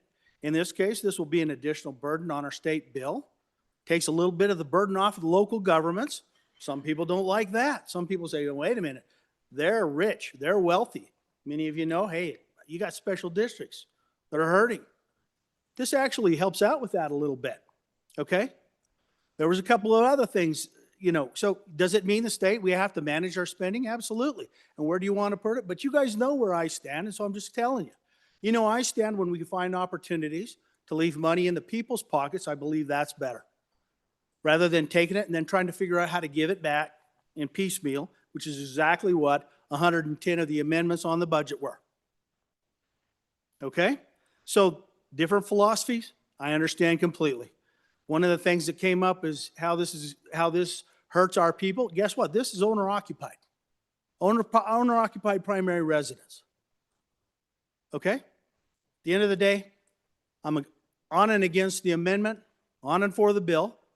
But truthfully, people have got to vote what feels good to them. So I'm on and for the bill. I think it gives us some additional tools in the toolbox on how we can better manage, because some of these amendments, 25% here, 50% over there, they'll get a little bit tricky after several years. There's no doubt about it. So again, on and against the amendment, on and for the bill. Second time, Representative Filer, please. Thanks, Mr. Speaker. I'm glad we can bring up the budget. I think there was a bunch of amendments in this body that we tried to pass that kind of mirrored what the original budget was starting out with before it hit a certain appropriations committee. And there's a lot of people that stood up for their communities. A lot of people that stood up for the folks that are wanting some property tax relief, right? The things that they need, or our kids going to school, or the roads. But you're right, we did. There was a bunch of people in this body that ran amendments. And then when it was all said and done, it went to the other side of the building. It got us pretty darn close, pretty quick. And then that came right over here, and almost unanimously, I think unanimously, that bill passed. So we all, make sure we know this in our districts, every single one of us that voted for that budget voted for almost every one of those amendments. So if we want to, Mr. Speaker, don't throw stones in a glass house. That's all I'm saying. And I think what we're doing right now is we're telling the people of Wyoming that we're not thinking about the future whatsoever. With this bill, we are literally thinking about now. We are not thinking even about 2 years from now. I want my kids to stay here. I want your all's kids to stay here. I want them to be able to live in a state that's not going to be dang near in debt and have to ask a certain industry to pay our bills. I pay my bills. We should all pay our bills. And our job in this building is to pay the bills. And I remember when just to get onto the education side with the 25 mills, I had a constituent, when I knocked on the doors, they said, what are you going to do for education? Well, you know what I said? By the Constitution, I'm going to make sure it's funded. I didn't say we're going to tie the hands of mill levies being able to be assessed for education, and then we're just going to take it out of the state coffers and drain us dry. I didn't say that. But I did say I would stand up to make sure it's funded and funded properly. These are our local schools. These are our neighborhood schools. It's part of our responsibility, guys. As constituents, not just as representatives, as people, as citizens of Wyoming, it's part of our responsibility. I believe in responsibility. My parents taught me that. So, thank you, Mr. Speaker. Thank you, Representative. Representative Wiley, for your second time, sir. Mr. Speaker, thank you. You know what Wyoming's done really well? We've planned for prosperity. And we've had a lot of people before us work really hard to give us a future that we deserve. And now we're here and it's our turn. You know, a lot of us in this room voted for that budget. If you voted for that budget, it's pretty deceiving if we say we have a spending problem and that we've gone too far for the folks that are at home watching. And we really need to think about that and think about how we state that here at this podium. A couple of years ago, I think from this very podium, I heard I was spending like a drunken sailor. You know what I was doing? I was voting to fill trusts. I was voting to save billions. You know what I heard this year? I heard this year how wonderful it was that we're generating more revenue off of investment than we're getting from our legacy industries, from that same savings. Planning for prosperity is not a spending problem. And now we're painting ourselves into a corner that the future generations, like I've been saying, are going to have to dig out of. What kind of foresight is that? It's not. Let's be very careful what we're doing and not have chicken scratch because we're doing knee-jerk reactions. We're not waiting to see how things work out. We're not doing thoughtful legislation. Let's take a breath, take some time, do the right thing, vote no. Representative Davis. Your second time. Thank you, Mr. Speaker. Maybe the body can remind me, but I believe last year when we were looking at the backfill, it was a one-time expense to backfill. And this expense that we're talking about here would be an ongoing expense into the general fund. So I think they're not quite apples to apples. Once again, against the bill. Thank you, Representative. Representative Harshman. Thank you, Mr. Speaker, for the second time. I think you saw the numbers that I handed out. I just want to be really clear now. A lot of people talked about the impacts to the education side. Yeah, that's really not a smart part of this bill. I won't say it's the dumb part of this bill, but it's not very smart as you're trying to pay our bills and do that. Okay, I don't even want to talk about that part. I want to talk about raising taxes on 99% of Wyomingites to give a tax break to the top 1% or less. You vote aye on this bill, you'll have a tax increase on over 99% of Wyomingites. $35 to $40 million tax increase, and you will give a tax break then, your aye vote will give a tax break to 1% or less of Wyomingites. That's the facts, Jack. So your aye vote will raise taxes on over 99% of Wyomingites. $35 to $40 million, take more money out of their pocket. So your no vote, you'll stand with the farmers and ranchers, the teachers and public employees, the construction workers, the oil field workers, the people who are buying diapers today, trying to figure it all out. You're going to stand with the retirees and the kids. That's the 99% of Wyomingites. Not the 1% that flies down here to watch us work. And I have nothing against that. Good for them. It's the greatest country in the world, and you have that. That's beautiful. But I'm not voting for a tax increase on the men and women of Wyoming. And I vote is a vote for a tax increase on Wyomingites. And I vote is a tax increase on Wyomingites. Your no vote is I will not raise taxes on Wyomingites. Please vote no. Thank you. Thank you, Representatives. Second time we have left Ottman and Jarvis. Neither would prefer an opportunity. Representative, nope, good. All right, back to our bringer, Representative Provenza. Thank you, Mr. Speaker. You know, I heard that future generations will have to bail us out. Let me be clear. It's this generation. 2029 is basically tomorrow. I feel like my 2021 swearing in was 5 minutes ago. And I voted to spend money because those are our people. That's money for our communities. It's healthcare, it's essentials. And we can't cut ourselves out of the fiscal cliff that we have created. We can't. Our constituents are smart. They know that as we bring cut after cut, that we will have to make it up somewhere. We don't have a money tree. And even if we did, we don't have the moisture to water it.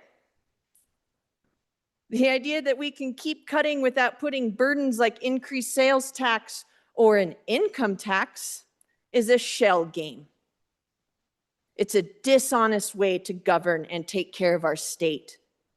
Rich landowners will see their property tax bills drastically decrease, while our hard-working middle-class families will eventually end up paying significantly more for everyday goods. When our U.S. Senator, who's retiring this year, came to this body and talked about having less than $100 in our state accounts during her time here, they had the option of a severance tax. If this passes, along with the property tax ballot initiative, the only tool that will fix the problems we made is an income tax. But the truth is, there is no plan. No one's brought a plan to fix our revenue problem that we're creating. No plan is a bad plan. Wyoming deserves honest representation. No plan is a bad plan. Vote no on this bill. At this time, I withdraw my amendment, Mr. Speaker. Thank you, Representative. Without objection from the body, the amendment has been withdrawn. Body, you're voting on third reading. Well, let's see, that has been withdrawn. The bill having been read, Senate File 110, having been read 3 separate times. The question is, now shall the bill pass the body? Chief Clerk will please call the roll. Allemand, Andrew, Angelos, Banks, Bear, Brady, Bratton, Brown Gary, Brown Landon, Byron, Campbell Elisa, Campbell Kevin, Chestick, Clouston, Connolly, Davis, Erickson, Filer, Bornstrom, Geringer, Guggenmoss, Haroldson, Harshman, Heiner, Heft, Jarvis, Johnson, Kelly, excused, Knapp, Larson Lloyd, Larson JT, Lawley, Lean, Locke,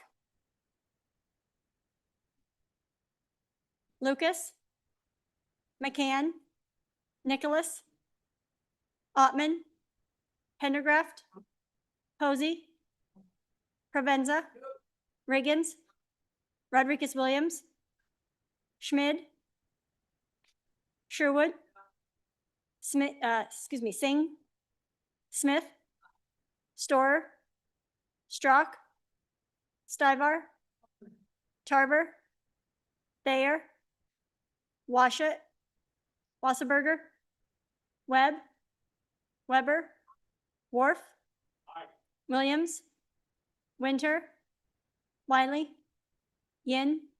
Mr. Speaker, are there any changes? Are there any changes? Closing vote. Vote closed. 30 aye, 31 no, 1 excused. By your vote, Senate File 110, let's see, 110, excuse me. Having failed to receive the affirmative vote of the majority of the members elected to the House, Senate File 110 has failed to pass the House. Okay. Next bill for consideration, Senate File 113, reading clerk. Senate File 113, sponsored by Senator Crago, 2026 election and hand count comparison. An act relating to elections being enacted by the legislature of the state of Wyoming. Okay, we have amendments. First Amendment to Senate File 113, Representative Haroldson. Thank you, Mr. Speaker. At this time, I respectfully withdraw amendment number 1 to Senate File 113. Without objection from the body, the amendment has been withdrawn. Next amendment, number 2 to Senate File 113, Representative Clauston. Mr. Speaker, I respectfully withdraw amendment number 2, third reading, Senate File 113. Without objection from the body, Second Amendment to 113 has been withdrawn. Okay. Senate File 113 having been read 3 separate times, the question is, shall the bill pass the House? Chief Clerk will please call the roll. Allemand, Andrew, Angelos, Banks, Bear, Brady, Bratton, Brown Gary, Brown Landon, Byron, Campbell Elisa, Campbell Kevin, Chestick, Clauston, Connolly, Davis, Erickson, Feiler, Bornstrom, Geringer, Guggenmoss, Haroldson, Harshman, Heiner, Heft, Jarvis, Johnson, Kelly, excused, Knapp, Larson Lloyd, Larson JT, Lawley, Lean, Locke, Lucas, McCann, Nicholas, Ottman, Pendergraft, Posey, Provenza, Riggins, Rodriguez Williams, Schmid, Sherwood, Singh, Smith, Storer, Strock, Stivar, Tarver, Thayer, Washut, Wasserberger, Webb, Weber, Worf, Williams, Winter, Wiley, Yin. Mr. Speaker, are there any changes? Lean, no, to aye. Brown Gary, aye, to no. Further changes? Ottman, no, to aye. Brady, aye, to no. Further changes? Wasserberger, aye, to no. Further changes? Yin, aye, to no. Further changes? Further changes? Closing vote. Vote closed. 54 aye, 7 no, 1 excused. Senate File 113 having received the affirmative vote of the majority of the members elected to the House, Senate File 113 has passed the House. Next Senate file for our consideration, Senate File 123. Read, clerk. Senate File 123, sponsored by Senator Biden. Wyoming Energy Dominance Fund, an act relating to the administration of government being enacted by the legislature of the state of Wyoming. We have one amendment so far. Representative Bear. Thank you, Mr. Speaker. I move third reading amendment number 1 to Senate File 123 and ask for your favorable consideration. Ladies and gentlemen, we've already debated this yesterday, but I bring you a new look at this. This would be $50 million rather than 105. We had quite a spirited debate about what our lizard is going to look like in 2029.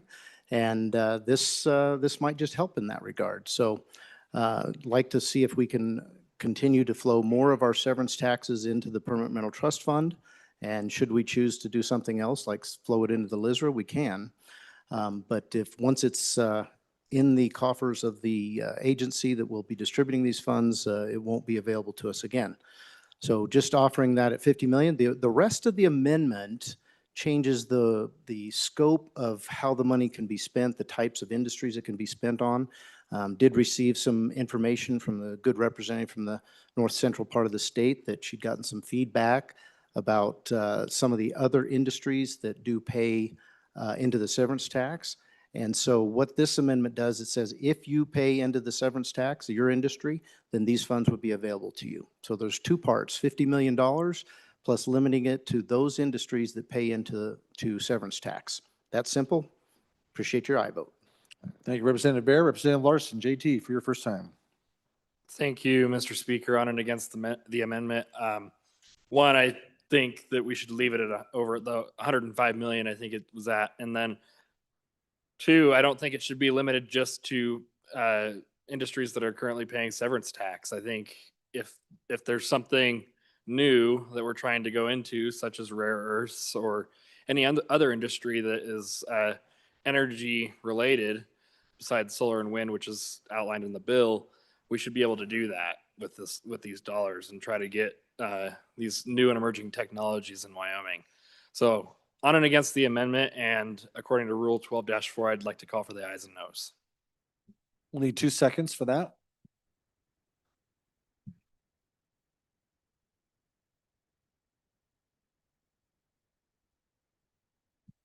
Okay, we're good?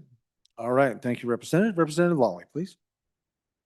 Thank you, Mr. Speaker. On and against strongly this amendment, and I want to break down it the way the good bringer did. Let's first talk about the financial piece. He's cutting more than in half the original amount that was included in the bill. And I want to kind of give some context for what that really means. So I want to talk to you about and give you some figures on severance tax. And the severance taxes that the mining and the oil and gas industry and other industries, related industries, paid in 2024. So oil and gas paid approximately $584.7 million in 2024 in severance tax. The coal industry paid over $136 million in 2024. The trona industry paid about $23.3 million in 2024. The bentonite industry paid about $1.4 million in 2024. And uranium, $400,000, because it's an up and coming industry because of the inability to process here in the U.S. and enrich that uranium. So that totals about $746.2 million. So the ask in the bill at $105 million a year is about 14% of that severance tax. What the good bringer has suggested is whittle it down to 7%. This is all the industry money. They paid all of this in taxes that support so much of our state and allows us to keep individual taxes low in this state. So this ask about something else on another balance sheet seems to ring false to me. This is what the industry's paid in. They've asked for just 14%. And I want you to think about that in the last discussion we had just a few minutes ago and spent quite a bit of time on the 25% homeowners exemptions and things like that. So just think about that number versus the 14% to our industries who have done the heavy lifting in Wyoming. It's not wrong to say coal built almost every school in Wyoming. So I want you to keep that in mind. And each one of these industries has a nexus. And if you have a question about their nexus to the energy industry in particular, I have that for you. So Wyoming's energy industry stands united behind this bill as written. They understand this important inflection point we stand at today, where our nation is experiencing an unprecedented demand and a projected demand for energy beyond what we can imagine.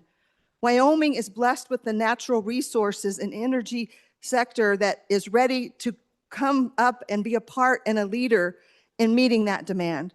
And this bill is a lot about leadership in the industry, which we have earned the right to. We have an extremely beneficial federal government right now. This is something they want also. They've asked for. And there's other monies that can come when these programs get up and running to continue pushing forward in this industry and to meet this demand. But something we haven't talked a lot about yet, and maybe some other speakers are going to address it too, there is a serious component of national security. This bill is called the Energy Dominance Bill for a reason. It's beyond energy independence, which was always an important goal, and we sort of come in and out of that idea of independence.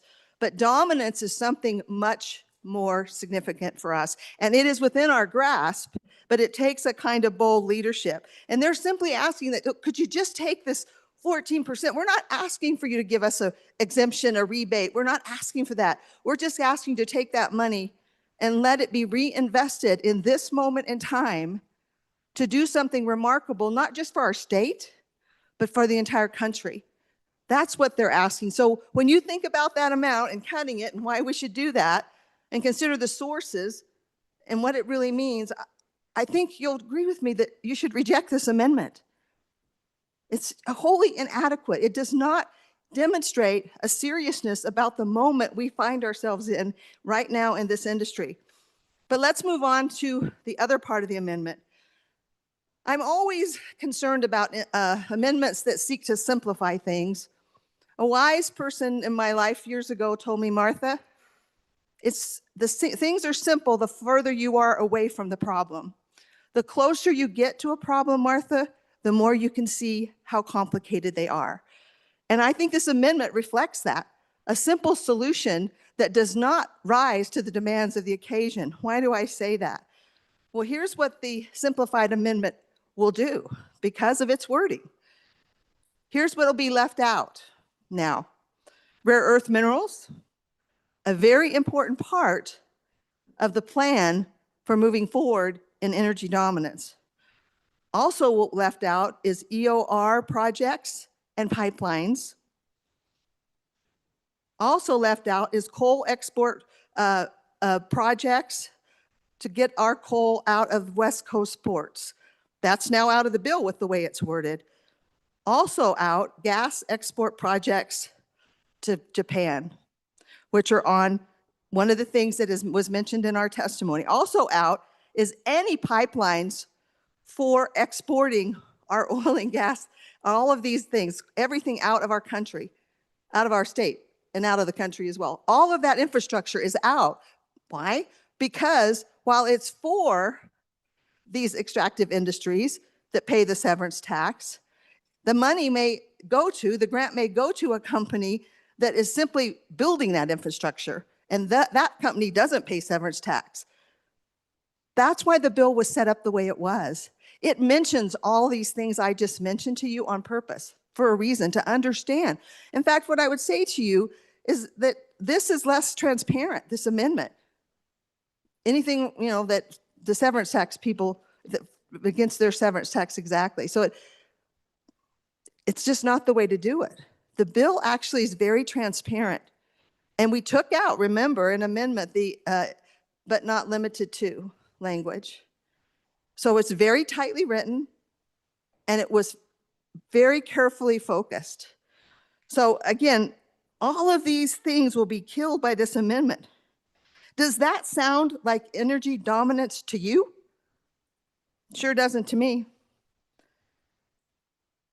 One of the things we talked about in committee on this bill is this is an opportunity for Wyoming to lead. Wyoming to lead. This amendment is basically leading from behind. It is not leadership, and the kind of leadership we need in Wyoming, that our country needs for Wyoming to have. So the bill as it was before this amendment provides important specificity, listing the specific types of projects that can qualify. This is the kind of transparency we want in our bills, or at least that's what we've said. So please say no to this amendment and join me, and let's lead in Wyoming. Thank you, Representative. Representative Campbell, for your first time. Thank you, Mr. Speaker. On and against the amendment, primarily, I'm going to do a quick summary of what you just heard. If the only projects that are allowed to be funded are those that have paid into severance tax, that's the production side. The companies pulling the minerals, the coal, the natural gas, the production, it eliminates everything after that.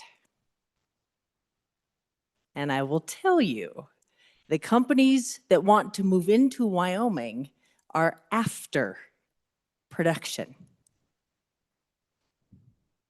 But we are limiting it to only those that pay severance taxes. That's only the production side. You eliminate everything else. Vote against the amendment. Representative Wiley, first time.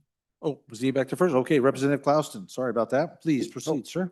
Thank you, Mr. Speaker. So I won't bring up some of the great points that have been made, but I heard from industry folks in my county that pay severance taxes.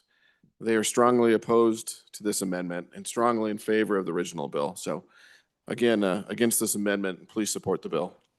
Thank you. Representative Wiley, please. Thank you, Mr. Speaker. Earlier, I stood up here and I talked about planning for prosperity. We're putting a cap on this. You know, everybody here since session started, we're watching the news. And globally, this 105 million, that might not be enough. You could blow the cap off of that thing and to get one of these projects up and off the ground and ready to go, it just might not be enough. But we're not even talking about that right now. We're talking about even limiting to what we had initially, you know, we're looking at.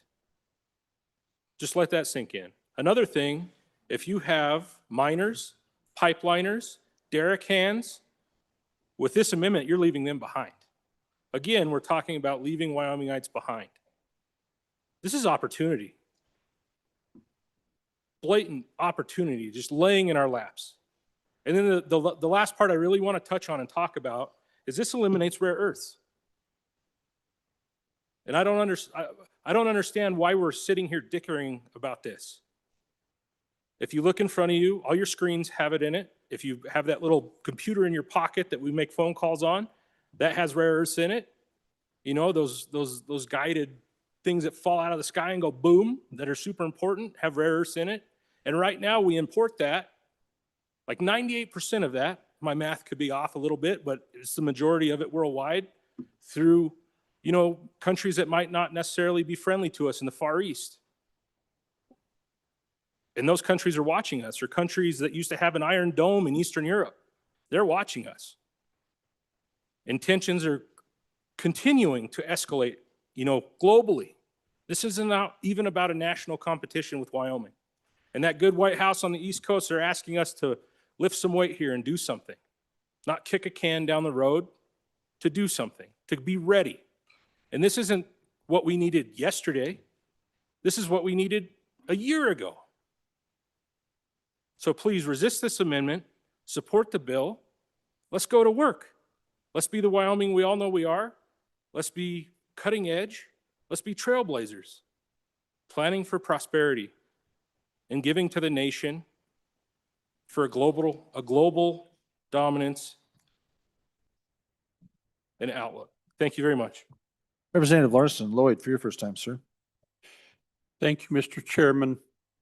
I'd like us to consider again as we contemplate those industries that pay severance tax, which even uranium pays a severance tax, and oil and gas pays severance tax, coal pays severance tax. But within those industries, as this says, if you're an industry that pays a severance tax, so in oil and gas, it would be just the operator that would be eligible. Wouldn't be any refining, wouldn't be any pipelines, wouldn't be any of the associated industries with that. Same with coal, the same with uranium or any of the other industries that pay a severance tax. One as we look in the rearview mirror and see where we've fallen short, it's been in the value-added industries. And the more value-added industries we could have in the state, the more of Wyoming's natural resources we use. And so a lot of the effort in the state over the last 8 or so years has really been trying to attract those value-added industries. And that's been one of the benefits of the energy matching funds. That's why we have some companies that are relocating here up into the land of camels to fabricate trisone nuclear fuels, and why we're many of the other things that we have got going, but they would all be excluded. And so I think as much as we love these traditional industries, it's only those that do the actual extraction that pay the severance tax. And so if we limit this, we really are limiting to a very small horizon those that could benefit, and maybe selling ourselves short on some really wonderful opportunities to bring the value-added industries into the state that provide wonderful jobs and provide property taxes, pay taxes, and pay good wages. So I'd encourage a no vote on this amendment, and please support the bill. Representative Tarver, for your first time, sir. Mr. Speaker, thank you. I had a long speech prepared, but the representative from the land of sugar beets took it from me. So I guess I won't say so much, but by all means, please consider this amendment and then vote no. Thank you.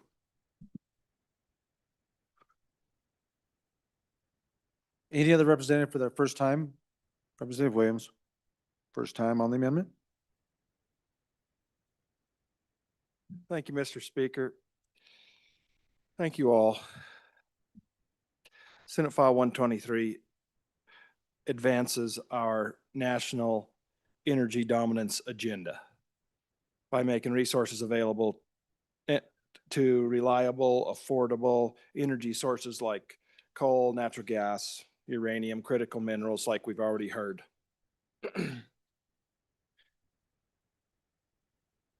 It delivers exactly what America needs under this current administration. This is an opportunity that we can't be timid about. The rest of the country, like we've heard, looks to us to lead.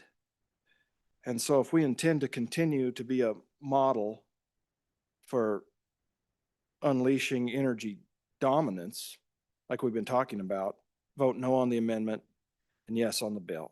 Thank you. Thank you, Representative. Representative Geringer, for your first time, please. Thank you, Mr. Speaker. I guess one of the things that I'm observing in this is that some of the language would create some ambiguity. When it's talking about industries that pay severance taxes. So for what period are they paying severance taxes? Would it limit it to just the previous year? Would it be ever? Would it be, how do we figure out what that time period would be? I would also point out, just to reinforce a little bit what the big representative from the land of Durr was talking about, the value add. You know, by adding value to our resources, it creates more of an opportunity to utilize more, extract more, get more in severance taxes, which helps the overall equation.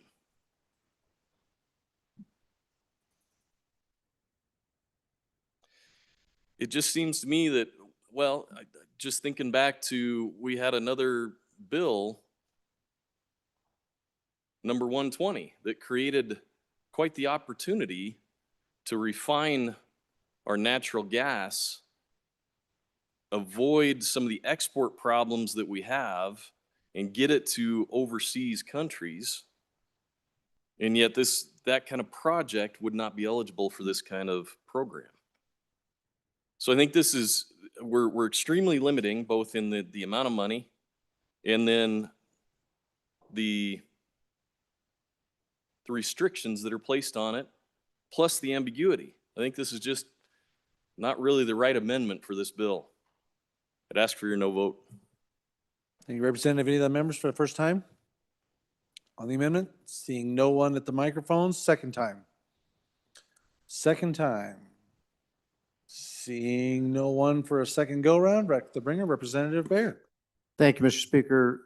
I'd like to divide the amendment starting at line 11 to the end. And the remainder would be Division 1. Division 2 would be from the beginning to line 10. That is divisible? You numbering the first section 11 to the end would be Division 1. Thank you, Mr. Speaker. On Division 1, I heard this body very clearly yesterday say that this is the money coming from the industry. Why are we restricting it, keeping it from them? So that's what this amendment did. But clearly today we have a different perspective. We want to give it to other industries.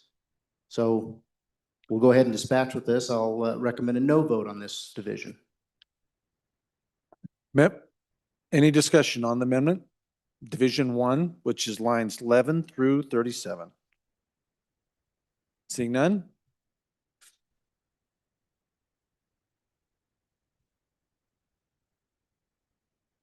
Okay, so with the ayes and noes was called on this, so we're gonna have to do this on both divisions. So on Division 1, Representative Larson. Lloyd, please. Thank you, Mr. Chairman. I just remind the body that we've had a pretty good conversation on the amendment as a whole, whether divided or in one piece, that, and would encourage a no vote on both divisions. Any other discussion on the Representative Wiley? Mr. Speaker, thank you. Do you hear that, body? USA, USA, USA. Vote no, both division. Let's get this thing over the top. Anyone else? Okay, we are voting on Division 1 of Senate File 123's third reading amendment, number 1, Division 1, lines 11 through 37. Whenever they get this squared up, the good chief clerk will take the roll.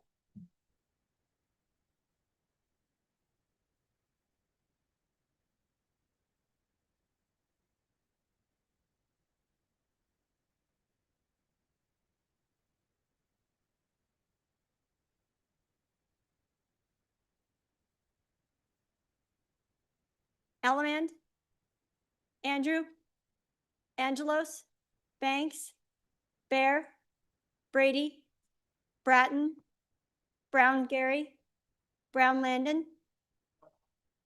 Byron, Campbell Elisa, Campbell Kevin, Chestick, No. Klauston, Connolly, Davis, Erickson, Filer, Bornstrom, Geringer, Guggenmoss, Haroldson, Harshman, Heiner, Heft, Jarvis, Johnson, Kelly, excused, Knapp,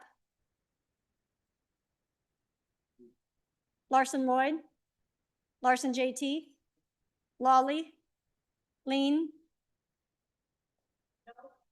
Locke,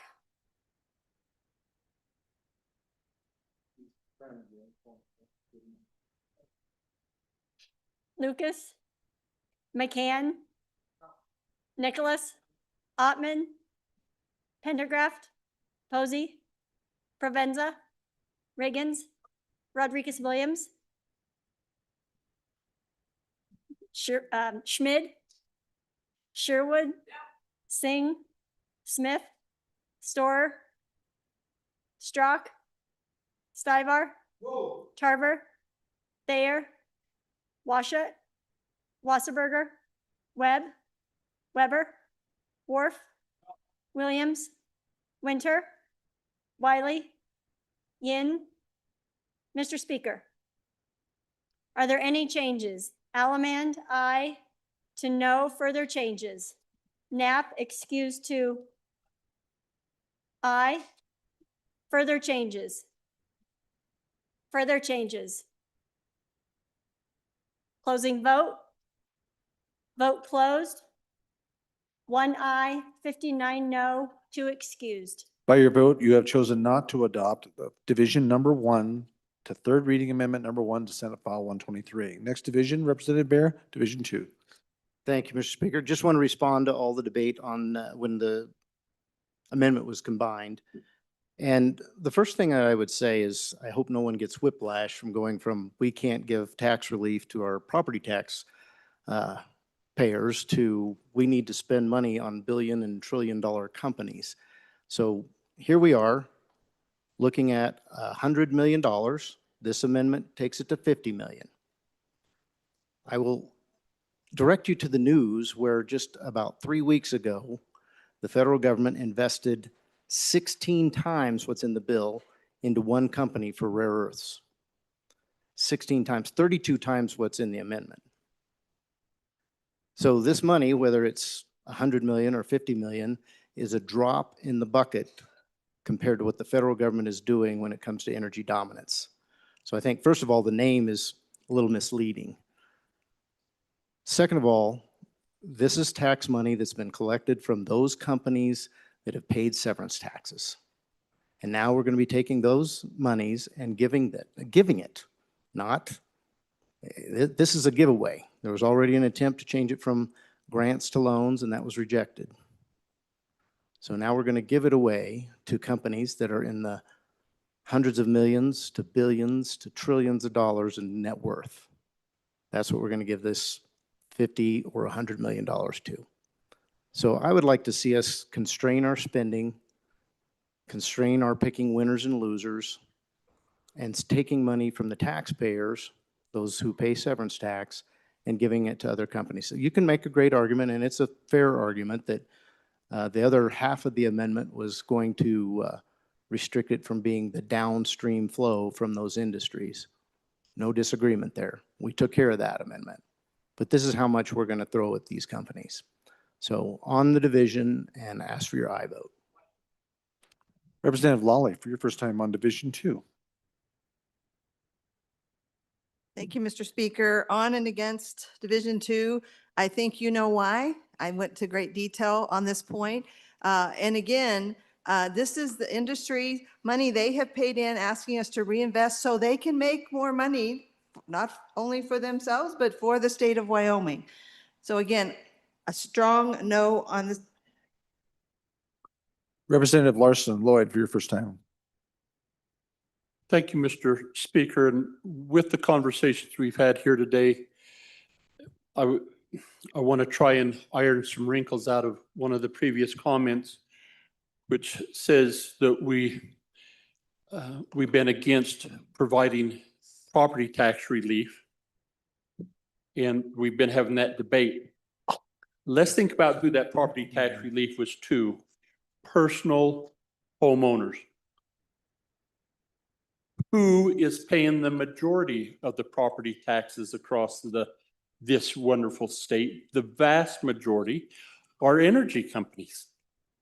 We don't talk about giving them any tax relief, just the private property tax. So I think you have to maybe set that argument on the shelf and say it doesn't really apply to this conversation. And so then when we talk about giving billions away or millions away, it's the money, we're recycling that money because it's those industries, the extractive industries, that pay the severance taxes and the royalties. And if we can add value by bringing other industries in, if we can provide value through a pipeline that gets our natural gas to the coast that then can go to the Orient, we sell more gas. We sell more product. We generate more revenue from whence this comes.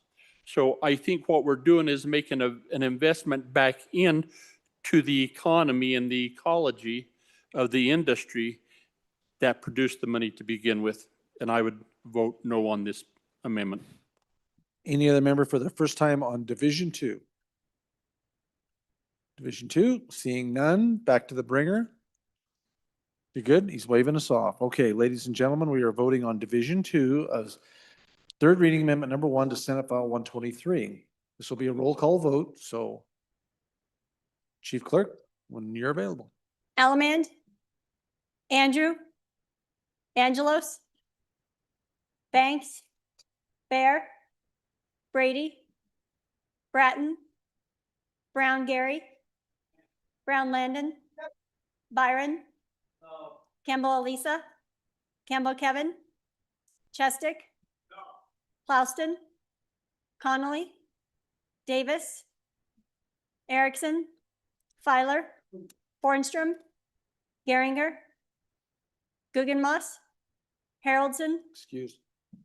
Harshman, Heiner, Heft, Jarvis, Johnson, Kelly, excused, Knapp, Larson Lloyd, Larson JT, Lawley, Lean, Locke, Lucas, McCann, Nicholas, Ottman, Pendergraft, Posey, Provenza, Riggins, Rodriguez Williams, Schmid, Sherwood, Singh, Smith, Storer, Strock, Stivar, Tarver, Thayer, Washut, Wasserberger, Webb,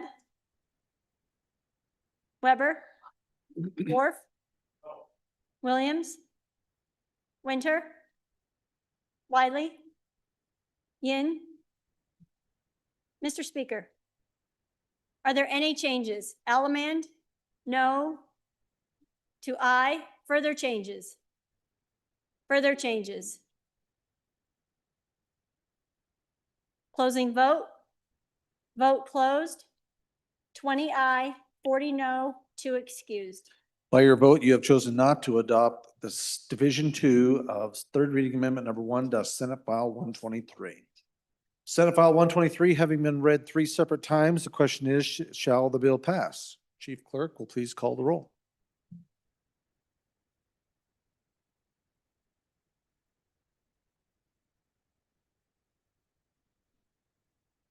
Allemand, Andrew, Angelos, Banks, Bear, Brady, Bratton, Brown Gary, Brown Landon, Byron, Campbell Elisa, Campbell Kevin,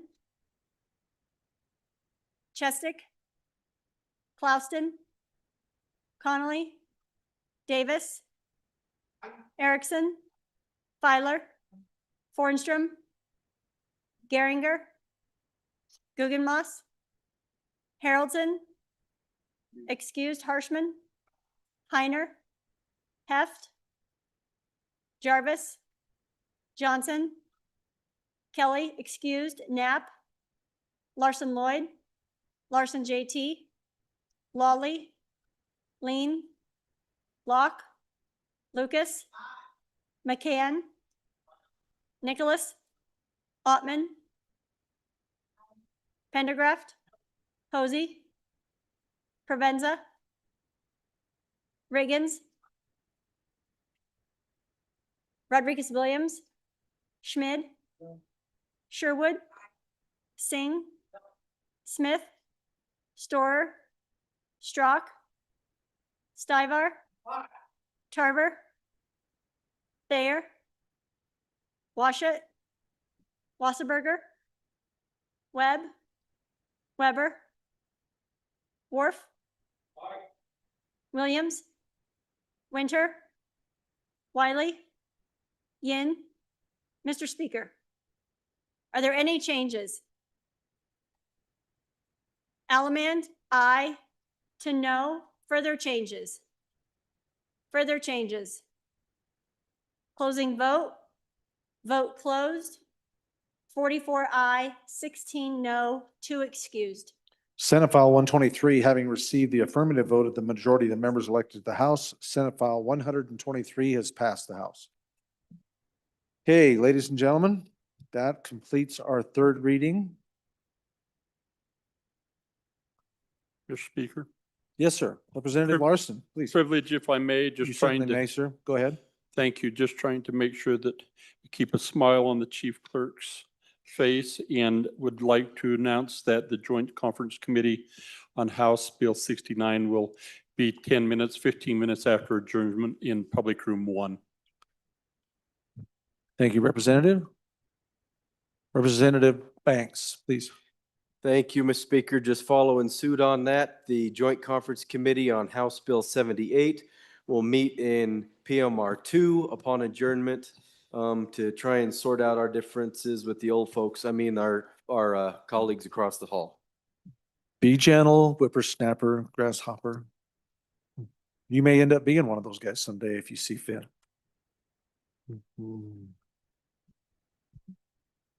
Any others? Any others? Okay. All right. We've got about 5 billion enrolled acts here.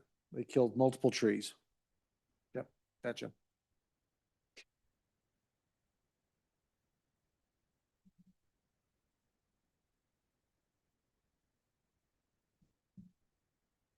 So we will get onto that. Here, just one moment, please.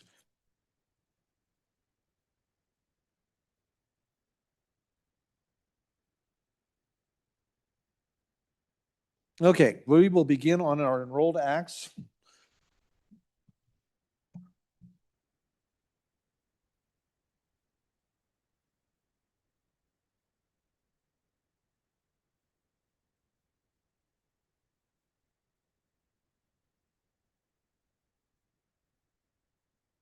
All right, ladies and gentlemen, first enrolled act for our consideration, enrolled act number 23, reading clerk. House enrolled act 23.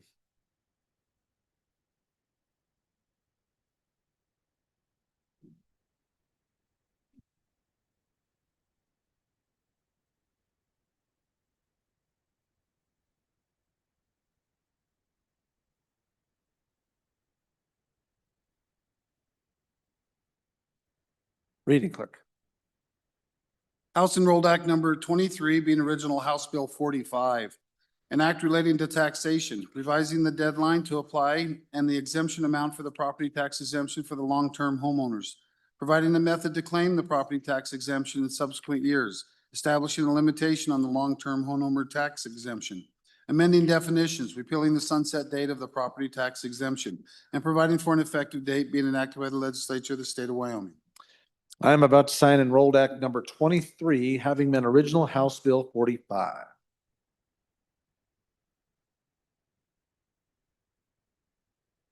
I have so signed. Next enrolled act 24.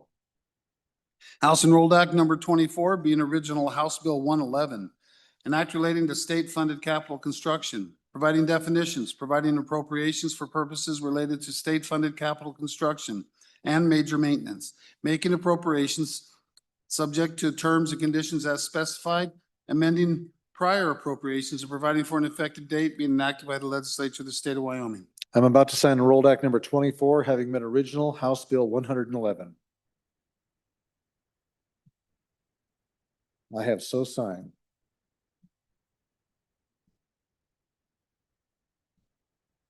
Next enrolled act for our consideration, enrolled act number 25. House Enrolled Act number 25 being original House Bill 36, an act relating to the state forester, authorizing positions, providing for an appropriation for wildland fire suppression modules, and providing for an effective date being enacted by the legislature of the state of Wyoming. I'm about to sign enrolled act number 25, having been original House Bill number 36. I have so signed. Next enrolled act 26. House Enrolled Act number 26 being original House Bill 41, an act relating to compensation and benefits, providing a monthly death benefit for specified law enforcement officers killed in the line of duty, specifying applicability and providing for an effective date being enacted by the legislature of the state of Wyoming. I'm about to sign enrolled act number 26, having been original House Bill number 41. I have so signed. Congratulations, Representative Webb. Next enrolled act for our consideration, number 27. House Enrolled Act number 27 being original House Bill 96, an act relating to weapons, amending the age requirement for qualified persons to be issued a permit to carry a concealed weapon, making conforming amendments, repealing obsolete provisions, and providing for an effective date being enacted by the legislature of the state of Wyoming. I'm about to sign enrolled act number 27, having been original House Bill 96. I have so signed. Next enrolled act 28. House Enrolled Act number 28 being original House Bill 98, an act relating to protection of constitutional rights, providing a misdemeanor offense for violations of the Prohibit Red Flag Gun Seizure Act, and providing for an effective date, being enacted by the legislature of the state of Wyoming. I'm about to sign Enrolled Act number 28, having been original House Bill 98.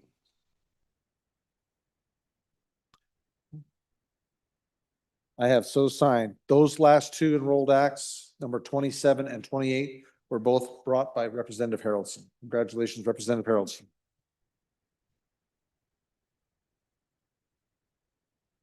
Next, Senate Enrolled Act number 45.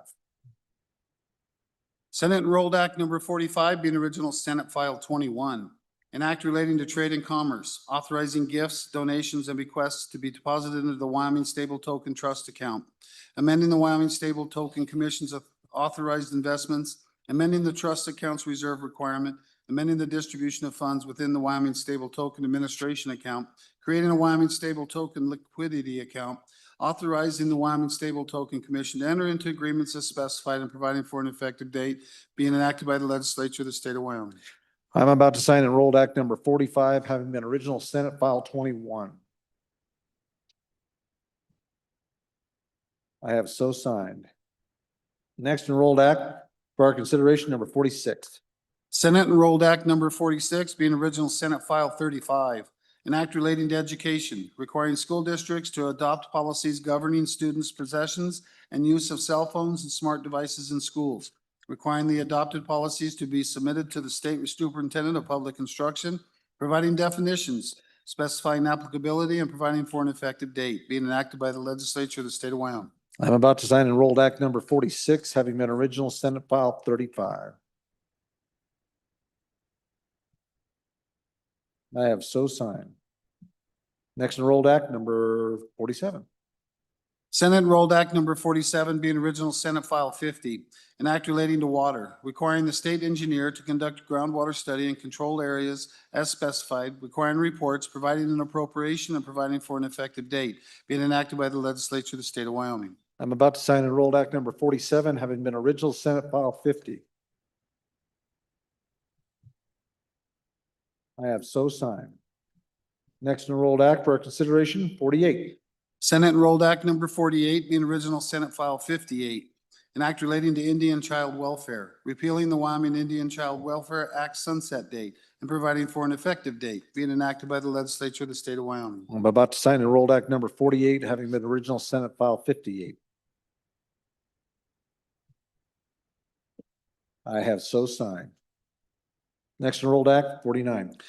Senate Enrolled Act number 49, being original Senate File 95, an act relating to motor vehicles, authorizing third-party providers to provide driver's licenses and motor vehicle services as specified, creating the Motor Vehicle Division Partner Program, making conforming amendments, requiring rulemaking, and providing for an effective date, being enacted by the legislature of the state of Wyoming. I'm about to sign Enrolled Act number 49, having been original Senate File 95. I have so signed. Next Enrolled Act 50. Senate Enrolled Act number 50, being original Senate File 102, an act relating to the Wyoming Energy Authority, requiring the completion of a transmission study, specifying requirements of the study, requiring reports, and providing for an effective date, being enacted by the legislature of the state of Wyoming. I'm about to sign Enrolled Act number 50, having been original Senate File 102. I have so signed. Next Enrolled Act 51. Senate Enrolled Act number 51, being original Senate File 45, an act relating to pari-mutuel wagering, specifying requirements for simulcasting permits, including historic horse racing terminals, requiring approval by a city, town, or county for the issuance of a simulcasting permit as specified, authorizing conditions and revocation of approval, authorizing repeals, amending enforcement requirements, conforming provisions specifying applicability and providing for an effective date, being enacted by the legislature of the state of Wyoming. I'm about to sign Enrolled Act number 51, having been original Senate File 45. I have so signed. Next Enrolled Act 52. Senate Enrolled Act number 52, being original Senate File 88, an act relating to crimes and offenses, prohibiting sex offenders from residing near child care facilities as specified, providing definitions and providing for an effective date, being enacted by the legislature of the state of Wyoming. I'm about to sign Enrolled Act number 52, having been original Senate File 88. I have so signed. Next Enrolled Act 53. Senate Enrolled Act number 53, being original Senate File 54, an act relating to banks, banking, and finance, providing for the conversion of special purposes depository institutions into state banks, providing for the conversion of state banks into special purpose depository institutions, requiring rulemaking, providing for an effective dates, be enacted by the legislature of the state of Wyoming. I'm about to sign Senate Enrolled Act 53, having been original Senate File 54. I have so signed. Next Enrolled Act 54. Senate Enrolled Act number 54, being original Senate File 55, an act relating to banks, banking, and finance, amending special purpose depository institutions' initial capital stock requirements, amending requirements for special purpose depository institutions to commence business as specified, amending requirements for the application to charter special purpose depository institutions as specified, amending the timeline special purpose depository institutions must commence business, authorizing appeals of the decisions of the commissioner, amending the appealable court for decisions relating to special purpose depository institutions, creating a special purpose depository institution resolution fund account, specifying authorized expenditures and the investment of funds in the account, requiring a portion of supervisory fees to be paid to the account, repealing the requirement that special purpose depository institutions maintain a contingency account, making conforming amendments, requiring rulemaking, and providing for an effective date, be enacted by the legislature of the state of Wyoming. I'm about to sign Enrolled Act number 54, having been original Senate File 55. I have so signed. Next, Enrolled Act number 55. Senate Enrolled Act number 55, being original Senate File 85, an act relating to the Division of Criminal Investigation, creating the Internet Crimes Against Children Task Force Program account, providing legislative findings, providing definitions, providing for the administration of the account, providing an appropriation, requiring rulemaking, and providing for an effective dates, being enacted by the legislature of the state of Wyoming. I'm about to sign Enrolled Act number 55, having been original Senate File 85. I have so signed. Next Enrolled Act 56.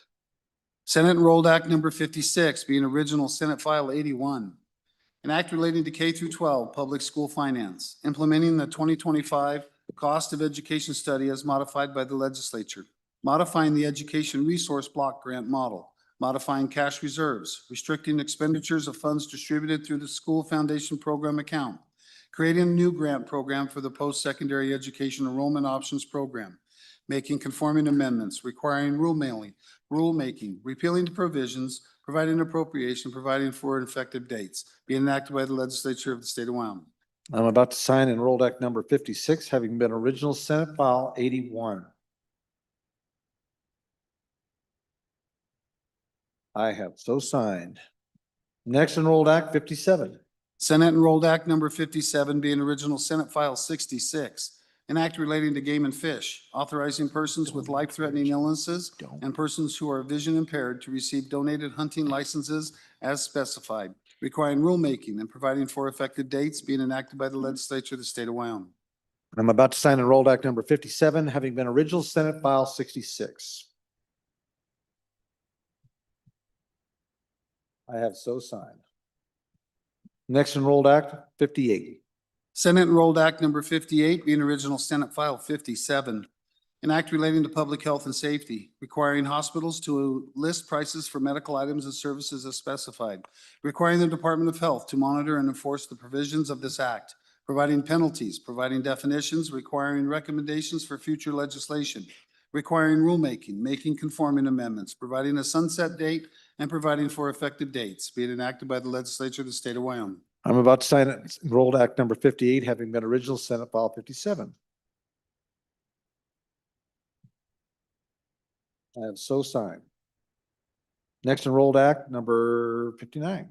Senate Enrolled Act number 59, being original Senate File 61, an act relating to taxation and revenue, providing a sales tax and use tax exemption to the purchase or transfer of a motor vehicle to family members as specified, making conforming amendments and providing for an effective date, being enacted by the legislature of the state of Wyoming. I'm about to sign Enrolled Act number 59, having been original Senate file number 61. I have so signed. Next Enrolled Act 60. Senate Enrolled Act number 60 being original Senate File 23.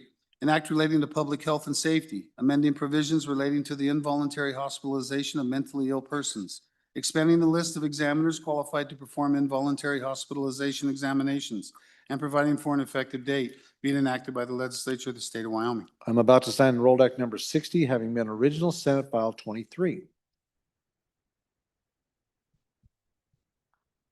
I have so signed. Next Enrolled Act number 2. Senate and Joint Resolution number 2. Senate Joint Resolution number 2 being original Senate Joint 6. Joint resolution designated April 26th of each year to be Shared Parenting Day in the state of Wyoming. Now therefore be it resolved by the members of the legislature of the state of Wyoming. I'm about to sign Enrolled Joint Resolution number 2, having been original Joint Resolution number 6. I have so signed. Next Enrolled Joint Resolution number 4 for our consideration.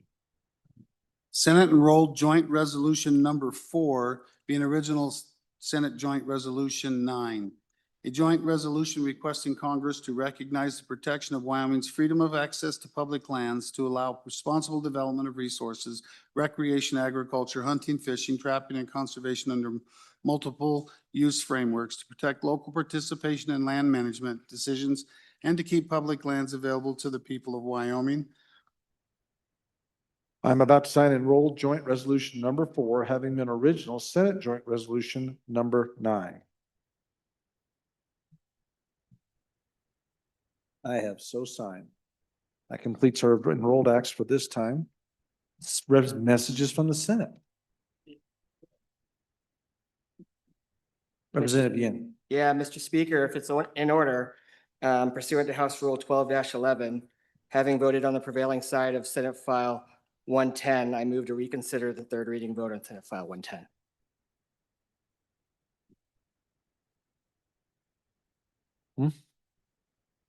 It's already gone. It's gone. Okay, nope, that movement is not in order as the Senate file has already left this chamber and is gone. Messages from the Senate. Message 273, Mr. Speaker, Senate File 28, Elections, Voting Machine and Voting System Tests. The Senate adopted the Joint Conference Committee number 1 report on the bill listed above by the vote indicated. Ayes 29, noes 2. Message 274, Mr. Speaker, House Bill 45, Long-Term Homeowners Tax Exemption Revisions. The Senate adopted the Joint Conference Committee number 1 report on the bill listed above by the vote indicated. Ayes 22, noes 1, conflict 8. Message 275, Mr. Speaker, House Bill 111, State-Funded Capital Construction. The Senate adopted the Joint Conference Committee number 1 report on the bill listed above by the vote indicated. Ayes 28, noes 3. Message 276, Mr. Speaker, House Bill 36, Forestry Division Wildland Fire Modules. The Senate adopted the Joint Conference Committee number 1 report on the bill listed above by the vote indicated. Ayes 28, noes 3.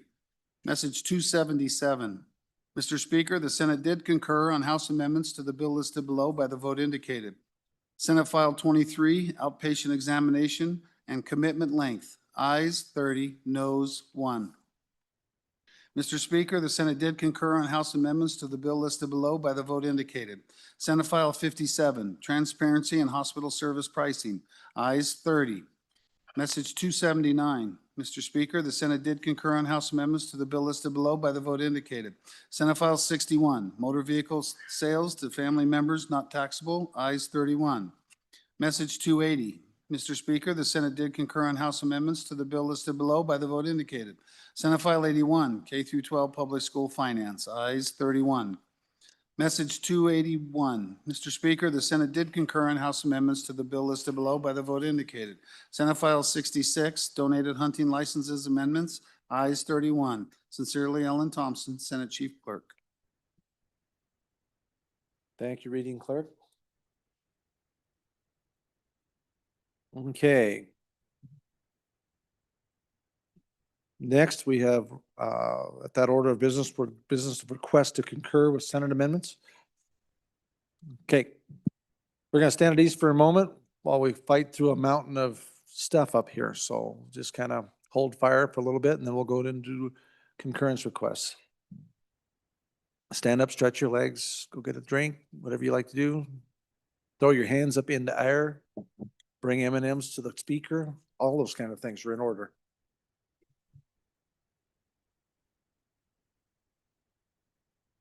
I'm afraid if I stood up, I'd.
Okay, we need a quorum to be able to do concurrences. All those that are not here, say aye.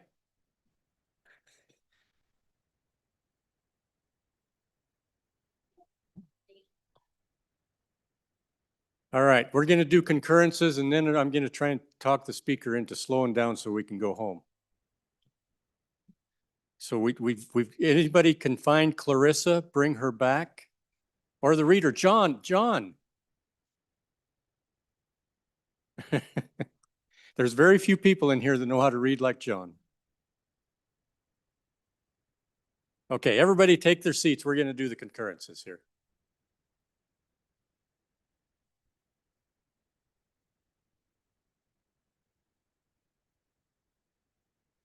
I know there's a lot of things going on tonight, so we're going to try and finish up as quickly as possible.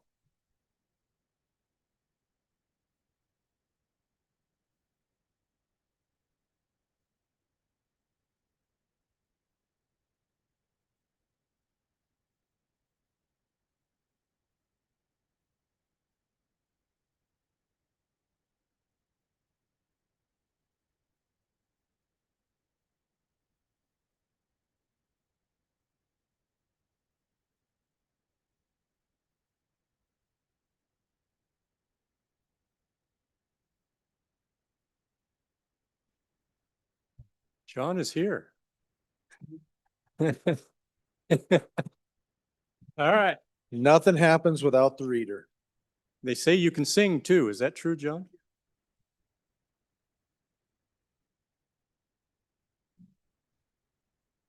Okay, we ready? Oh, we got everyone. All right, we are at that order of business of request to concur with the Senate amendments to the House bills. First message for our consideration. I don't have that message yet. Here it is. First message for our consideration is message number 269 on House Bill 126. The good speaker Nyman, please. This is my very first concurrence that I ever know if I've ever done, so you'll have to give me a little bit of grace here on how I work through this. Thank you, Majority Leader. I bring you message number 269, concurrence request. This is in regards to House Bill number 126. This is the Human Heartbeat Act, and would ask for your favorable consideration. Ladies and gentlemen, we need to, did I not move it?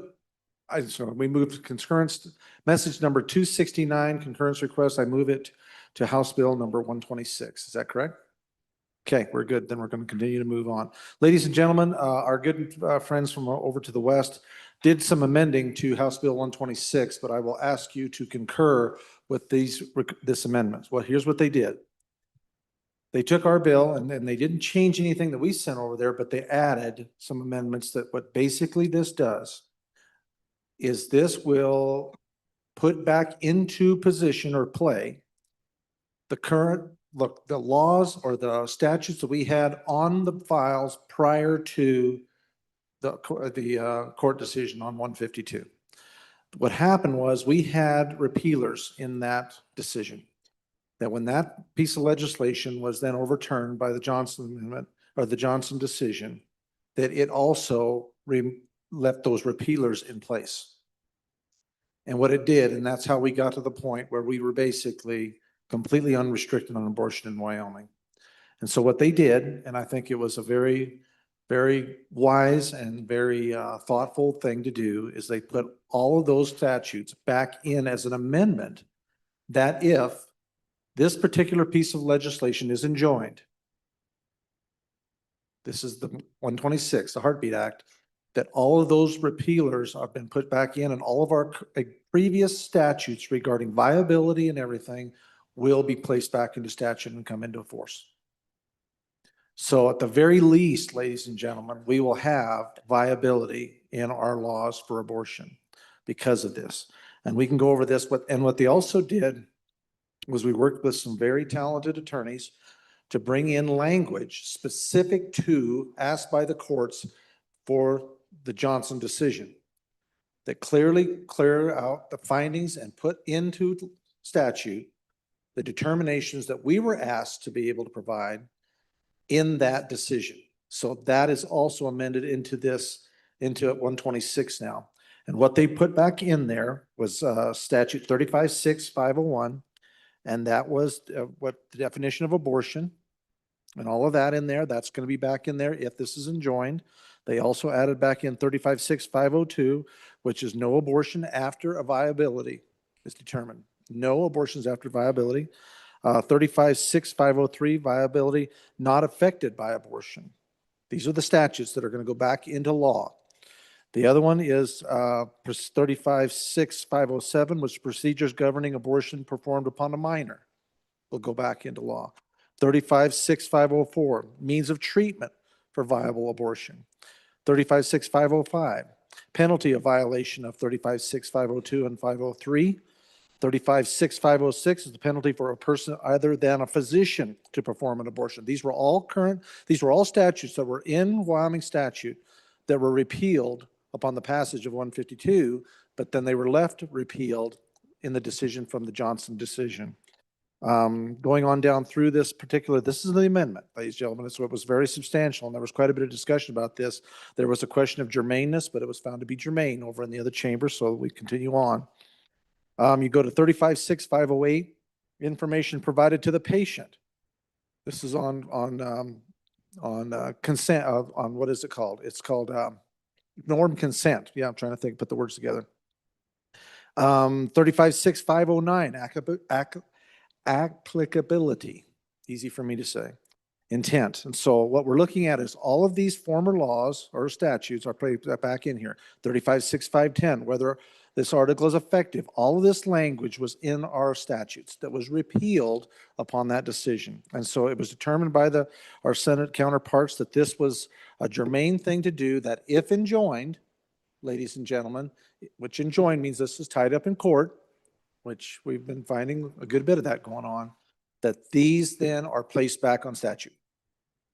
And so we go to a point of viability. So my encouragement to all of us is these are good amendments. This made this a fantastic piece of legislation that truly does continue to stand up for life, and it provides us a back position that continues to hold that position of protection of life to viability, which was our former statutes. It doesn't say that we can't go ahead and do something else down the road, depending on the legislatures or whatever. We're at heartbeat with this. If that's enjoined, we go to viability because of putting these statutes back in statutes. So with that, I would be glad to answer any questions, but I would ask for you to concur with this, and let's get 126 passed. Thank you, Speaker Nyman. This is debatable. Representative Lawley, for your first time. Thank you, Mr. Majority Floor Leader. On and for the concurrence, strongly suggest for all the reasons the speaker mentioned that this is a safety net. It's important that we go back and restore this. And I remain hopeful about the heartbeat bill itself. I appreciate the speaker bringing that bill. And so, but this still provides a backstop. So again, on and for. Thank you, Representative Lawley. Minor Floor Leader Yin. Mr. Chairman, thank you. So members, I would ask you to look at some of we're basically dictating what our policy is in some of this language. And so this is the language that the lawyers, I suppose, whatever lawyers help draft this amendment, put in there so they can use it when it does get tied up in court. It's about, obligation to support and encourage childbirth as an essential element, and providing for the economic security by promoting childbirth. I think in some ways that could be a good policy, but I think that we also don't even match up with that policy occasionally, especially when reflected in some of our budget priorities. But I think ultimately the biggest flaw that I have and why I would ask you to vote no on concurrence is that the entire idea of this amendment belies the idea that we think that this bill is constitutional at all, right? Why do you need a safety net unless you think that there's a risk that it's not constitutional? I didn't like when we had the first trigger bill, right, in the first place, because that was also an idea where we're determining our own actions depending on a court action immediately within legislation. This is the same thing. It's a trigger. The trigger if the court decides that this is unconstitutional. And why would we need this trigger unless we think that the bill is unconstitutional? So would ask you to vote no on concurrence, and let's not hear the bill again. Thank you, Mr. Chairman. Thank you, Representative Yin. Anyone else for the first time? Anyone else for the first time? Second time? Representative Lawley and Representative Yin. Any second bite? Back to the speaker. Thank you, Mr. Majority Floor Leader. I personally think it's a great idea to have a backup. I don't know how many of y'all have a backup plan for insurance or a second vehicle or whatever you want to call it. I have a second horse, you know, in case one goes down. If you still need to get the job done, you might want to have another way of providing that way of doing the job. That's what this is, ladies and gentlemen. And you know, and something else I'd like to share with you quickly before we move on. We inserted facts that we were asked by the court, you know, that's what they challenged us on. You know, you got to provide facts. So we did. They drafted facts, placed it in here. And this is based on that decision. So it's not a quick, it's a quick read. So just, I think you all need to hear this. They inserted facts in Article 1, Section 2 of the Wyoming Constitution recognizes that all members of the human race have an equal right to life, citing our very own Constitution. Unborn children are members of the human race, and the general welfare of the state of Wyoming and its people is necessarily includes the preservation of life.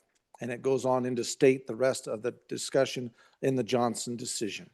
So I've had sit-down visits with folks that serve in the highest court of the land. And I asked them, I said, what do findings do? Are they good when you put stuff like that in legislation? What I was told is it shows legislative intent. And courts like that. They like to know what the legislature was thinking. We've done that. We've tried to go back and catch and dot all the i's, cross all the t's. I do believe that this legislation and these amendments and this concurrence fits that, and I would encourage you all to support this concurrence as I do. Thank you.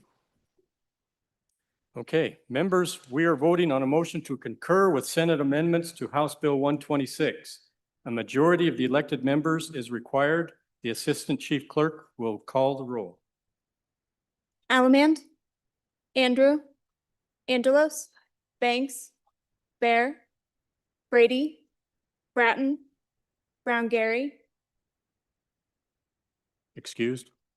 Brown Gary, Brown Landon, Byron, Campbell Elisa, Campbell Kevin, Chestick, Clauston, Connolly, Davis, Erickson, Byler, Bornstrom, Geringer, Gugemas, Haroldson, excused, Harshman, Heiner, Heft, Jarvis, Johnson, Kelly, excused, Knapp, Larson Lloyd, Larson JT, Lawley, Lean, Locke, Lucas, McCann, Nicholas, Ottman, Pendergraft, Posey, Provenza, Riggins, Rodriguez Williams,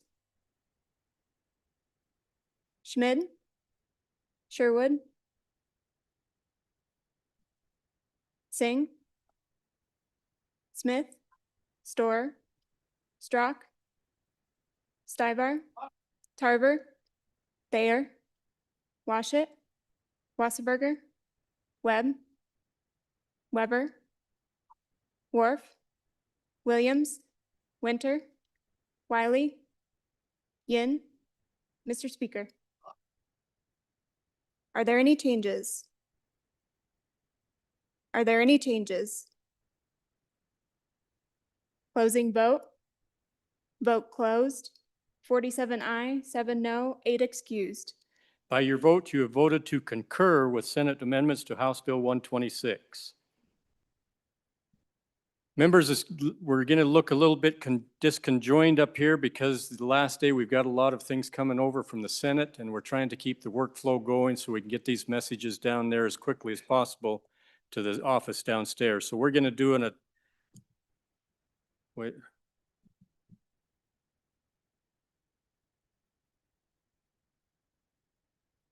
Okay. Okay, we have some committee work going on, and so people are out of office. So we'll go on to messages from the Senate. Message 282, Mr. Speaker, the Senate appointed Senate conferees to meet with like committee number 1 from the House on amendments to House Bill 69. The Senate conferees are Senator Case, Chairman, Senator Cooper, Senator Grew. Message 283, Mr. Speaker, the Senate appointed Senate conferees to meet with the like committee number 1 from the House amendments to House Bill 78. The Senate conferees are Senator Hicks, Chairman, Senator Boner, Senator Ide. Message 284, Mr. Speaker, House Bill 16, Secretary of State expedited filings. The House bill listed above passed on third reading in an amended form as follows by the vote indicated. Ayes 31. The Senate respectfully asks the House to concur by adopting the listed amendments. Message 286. Mr. Speaker, the bill listed below passed the Senate on third reading by the vote indicated. House Bill 41, WHP, DCI, and Warden Retirement Benefits Amendments. Ayes 31. Message 287. Mr. Speaker, House Bill 43, Anti-Money Laundering. The House bill listed above passed on third reading in an amended form as follows by the vote indicated. Ayes 27, noes 4. The Senate respectfully asks the House to concur by adopting the listed amendments. Message 288. Mr. Speaker, House Bill 80, Identification Cards Renewal for Care Facility Residents. The House bill listed above passed on third reading in an amended form as follows by the vote indicated. Ayes 29, noes 2.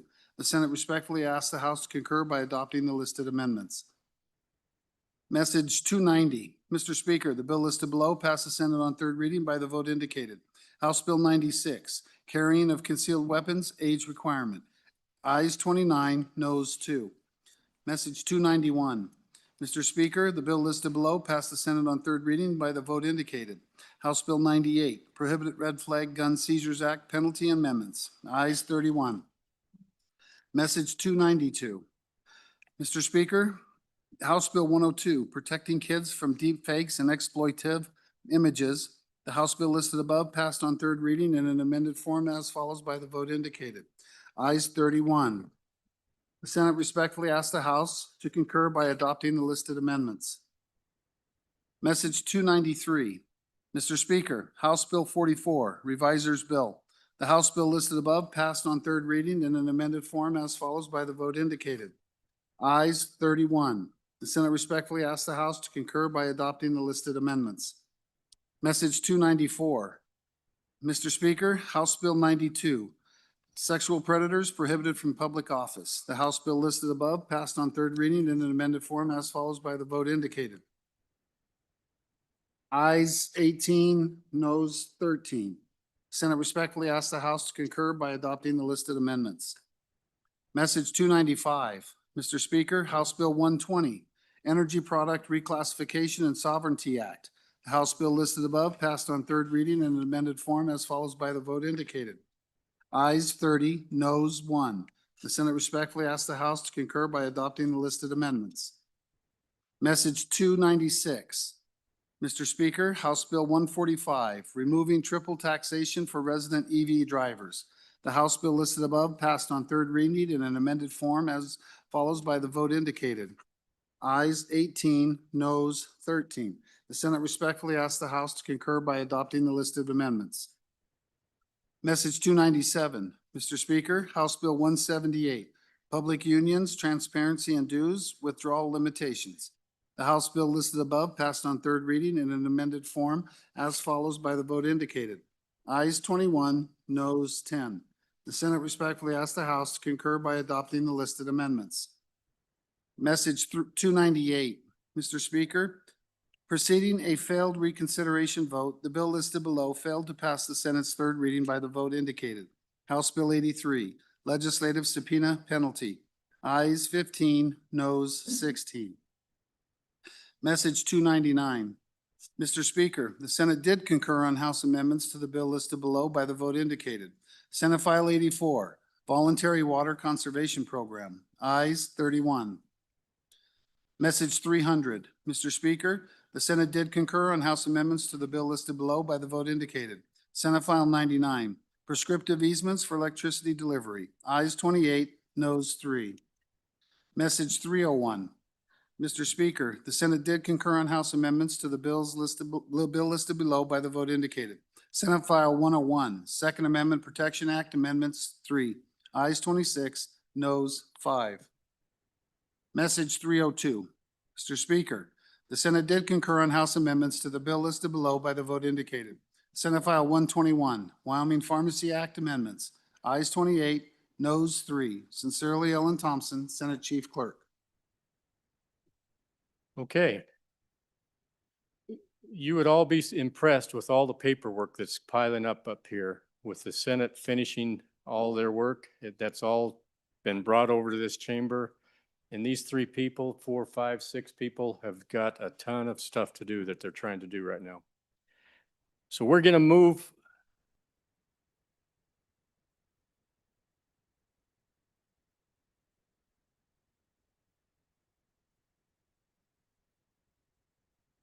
I can hear myself fine.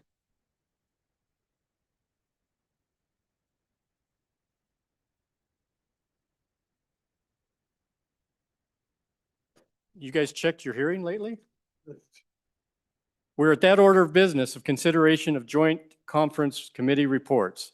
The first report for our consideration is Joint Conference Report number 199 on House Bill 2020, what is that? Senate File 28. Representative Locke. Thank you, Mr. Majority Floor Leader. So I move Joint Conference Committee number 1 for Senate File 28. And I ask for your aye vote on that. And basically what we did, we stood strong and we receded to the engrossed version from the Senate. I'm just kidding, everybody, trying to get a little laugh here. But at the end of the day, what we did, all we did, so the House had made an amendment where we made a couple of minor adjustments to this bill, or we had adjusted the days, the notification days from 2 to 4. And we'd made some changes where we'd remove some language in the bill to basically leave it more in an open meeting format. And what we basically heard from the county clerks that those 2 things caused some issues. So we went back to the Senate's position of 2 days on not later than 2 days in advance notification for the testing. So I'm sorry, for those of you on the bill, I guess I should have said that. This is election voting machines and voting system tests. I should have told you all that to start with and made it easier. But what we did in addition, and then the language where we removed it, the county clerks had wanted to make it to where they kind of had no less than 3 people, but they wanted some latitude on being able to limit. The House, we had kind of changed that to make kind of leave more of an open meeting forum. And in this case, there was some conversation in the JCC today with them where there are some facilities where that's hard to do. So basically we went back to the original language saying not less than 3 people from the public and not more than the number that would ensure orderly testing. So really that's the only changes. We just went back to the Senate's position. It seemed more practical for the bill to give them that latitude. We had direct testimony that said some of their facilities will only hold 6 to 10 people. So they needed that latitude on the how many members are there for the testing. Other than that, the bill's exactly intact with how the Senate sent it over and they concurred. So I ask for your favorable aye vote on this JCC. All right. Thank you, Representative Locke. Any discussion? Question being called. We are voting, members, on Joint Conference Committee number 199 report to Senate File 28. A majority of the elected members is required to adopt the report. The chief clerk will call the roll. Allemand, Andrew, Angelos, Banks, Bear, Brady, Bratton, Brown Gary, Brown Landon, Byron, Campbell Elisa, Campbell Kevin, Chestick, Plouston, Connolly, Davis, Erickson, Filer, Bornstrom, Geringer, Guggenmoss, Haroldson, excused Harshman, Heiner, Aye. Heft, Jarvis, Johnson, Kelly, excused, Knapp, Larson Lloyd, Excused. Larson JT, Lawley, Lean, Locke, Lucas, McCann, Nicholas, Excused.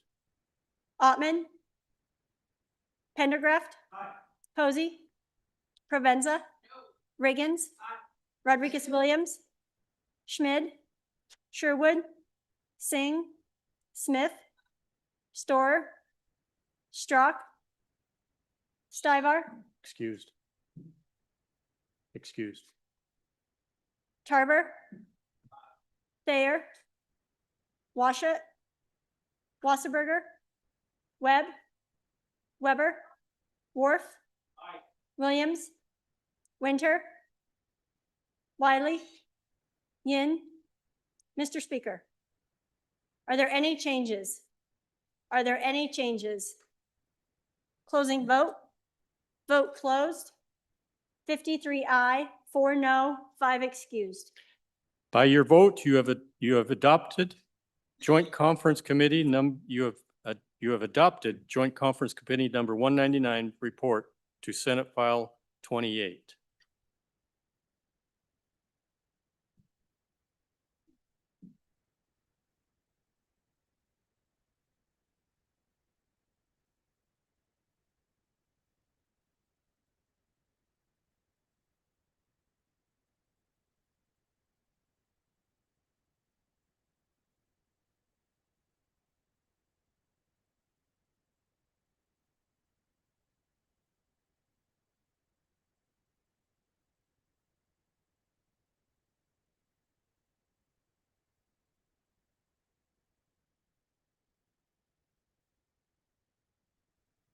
That'll give us something to do tomorrow.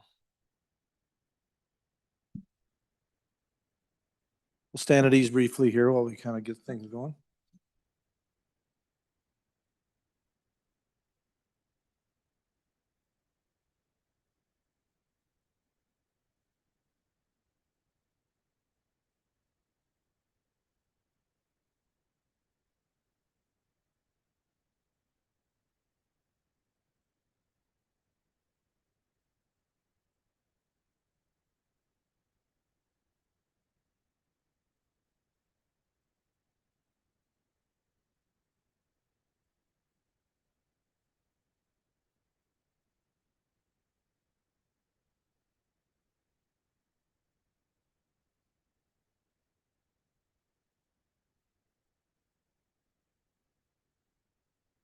All right, ladies and gentlemen, we have got quite a pile, or we don't, the ladies and the gentlemen up here in front have got quite a pile of things to go through. It's going to take at least an hour to work through a lot of this that they've got right here, and there's no point in holding you guys here for that hour. And these things we can certainly do them tomorrow. So with that in mind, we're going to go ahead and the deck is clear. For those of you that have JCCs in the morning, you've got a ton of work to do. There's a bunch of them to do. So you know who you are. We need to be here as early and get these things underway and get them taken care of so we can get into the process. And concurrences. You will have those on your desks, I am told by the good chief clerk. And so, but that's what it'll be. And we'll take a motion from the good majority floor leader, and we'll take any announcements from the committees if there are any. And then we will be back here tomorrow to G and Han start and stop like you've never seen before, but there's a ton to get done anyway. So majority floor leader. Mr. Speaker, we're almost getting out before it gets dark. Wouldn't that be interesting if we could do that? That would be a very different thing for the House. Yeah. wouldn't it? I move that the House adjourn until tomorrow morning at 10 a.m., March 6th. You have heard the motion. Any committee announcements, anything left? You guys have all pretty well announced, I think, so far today, but I don't want to miss anything. Okay. All right. Well, you've heard the motion of the good majority floor leader. All those in favor signify by saying aye. Those opposed, no. Motion carries. We are adjourned until 10 a.m. tomorrow, March 6th.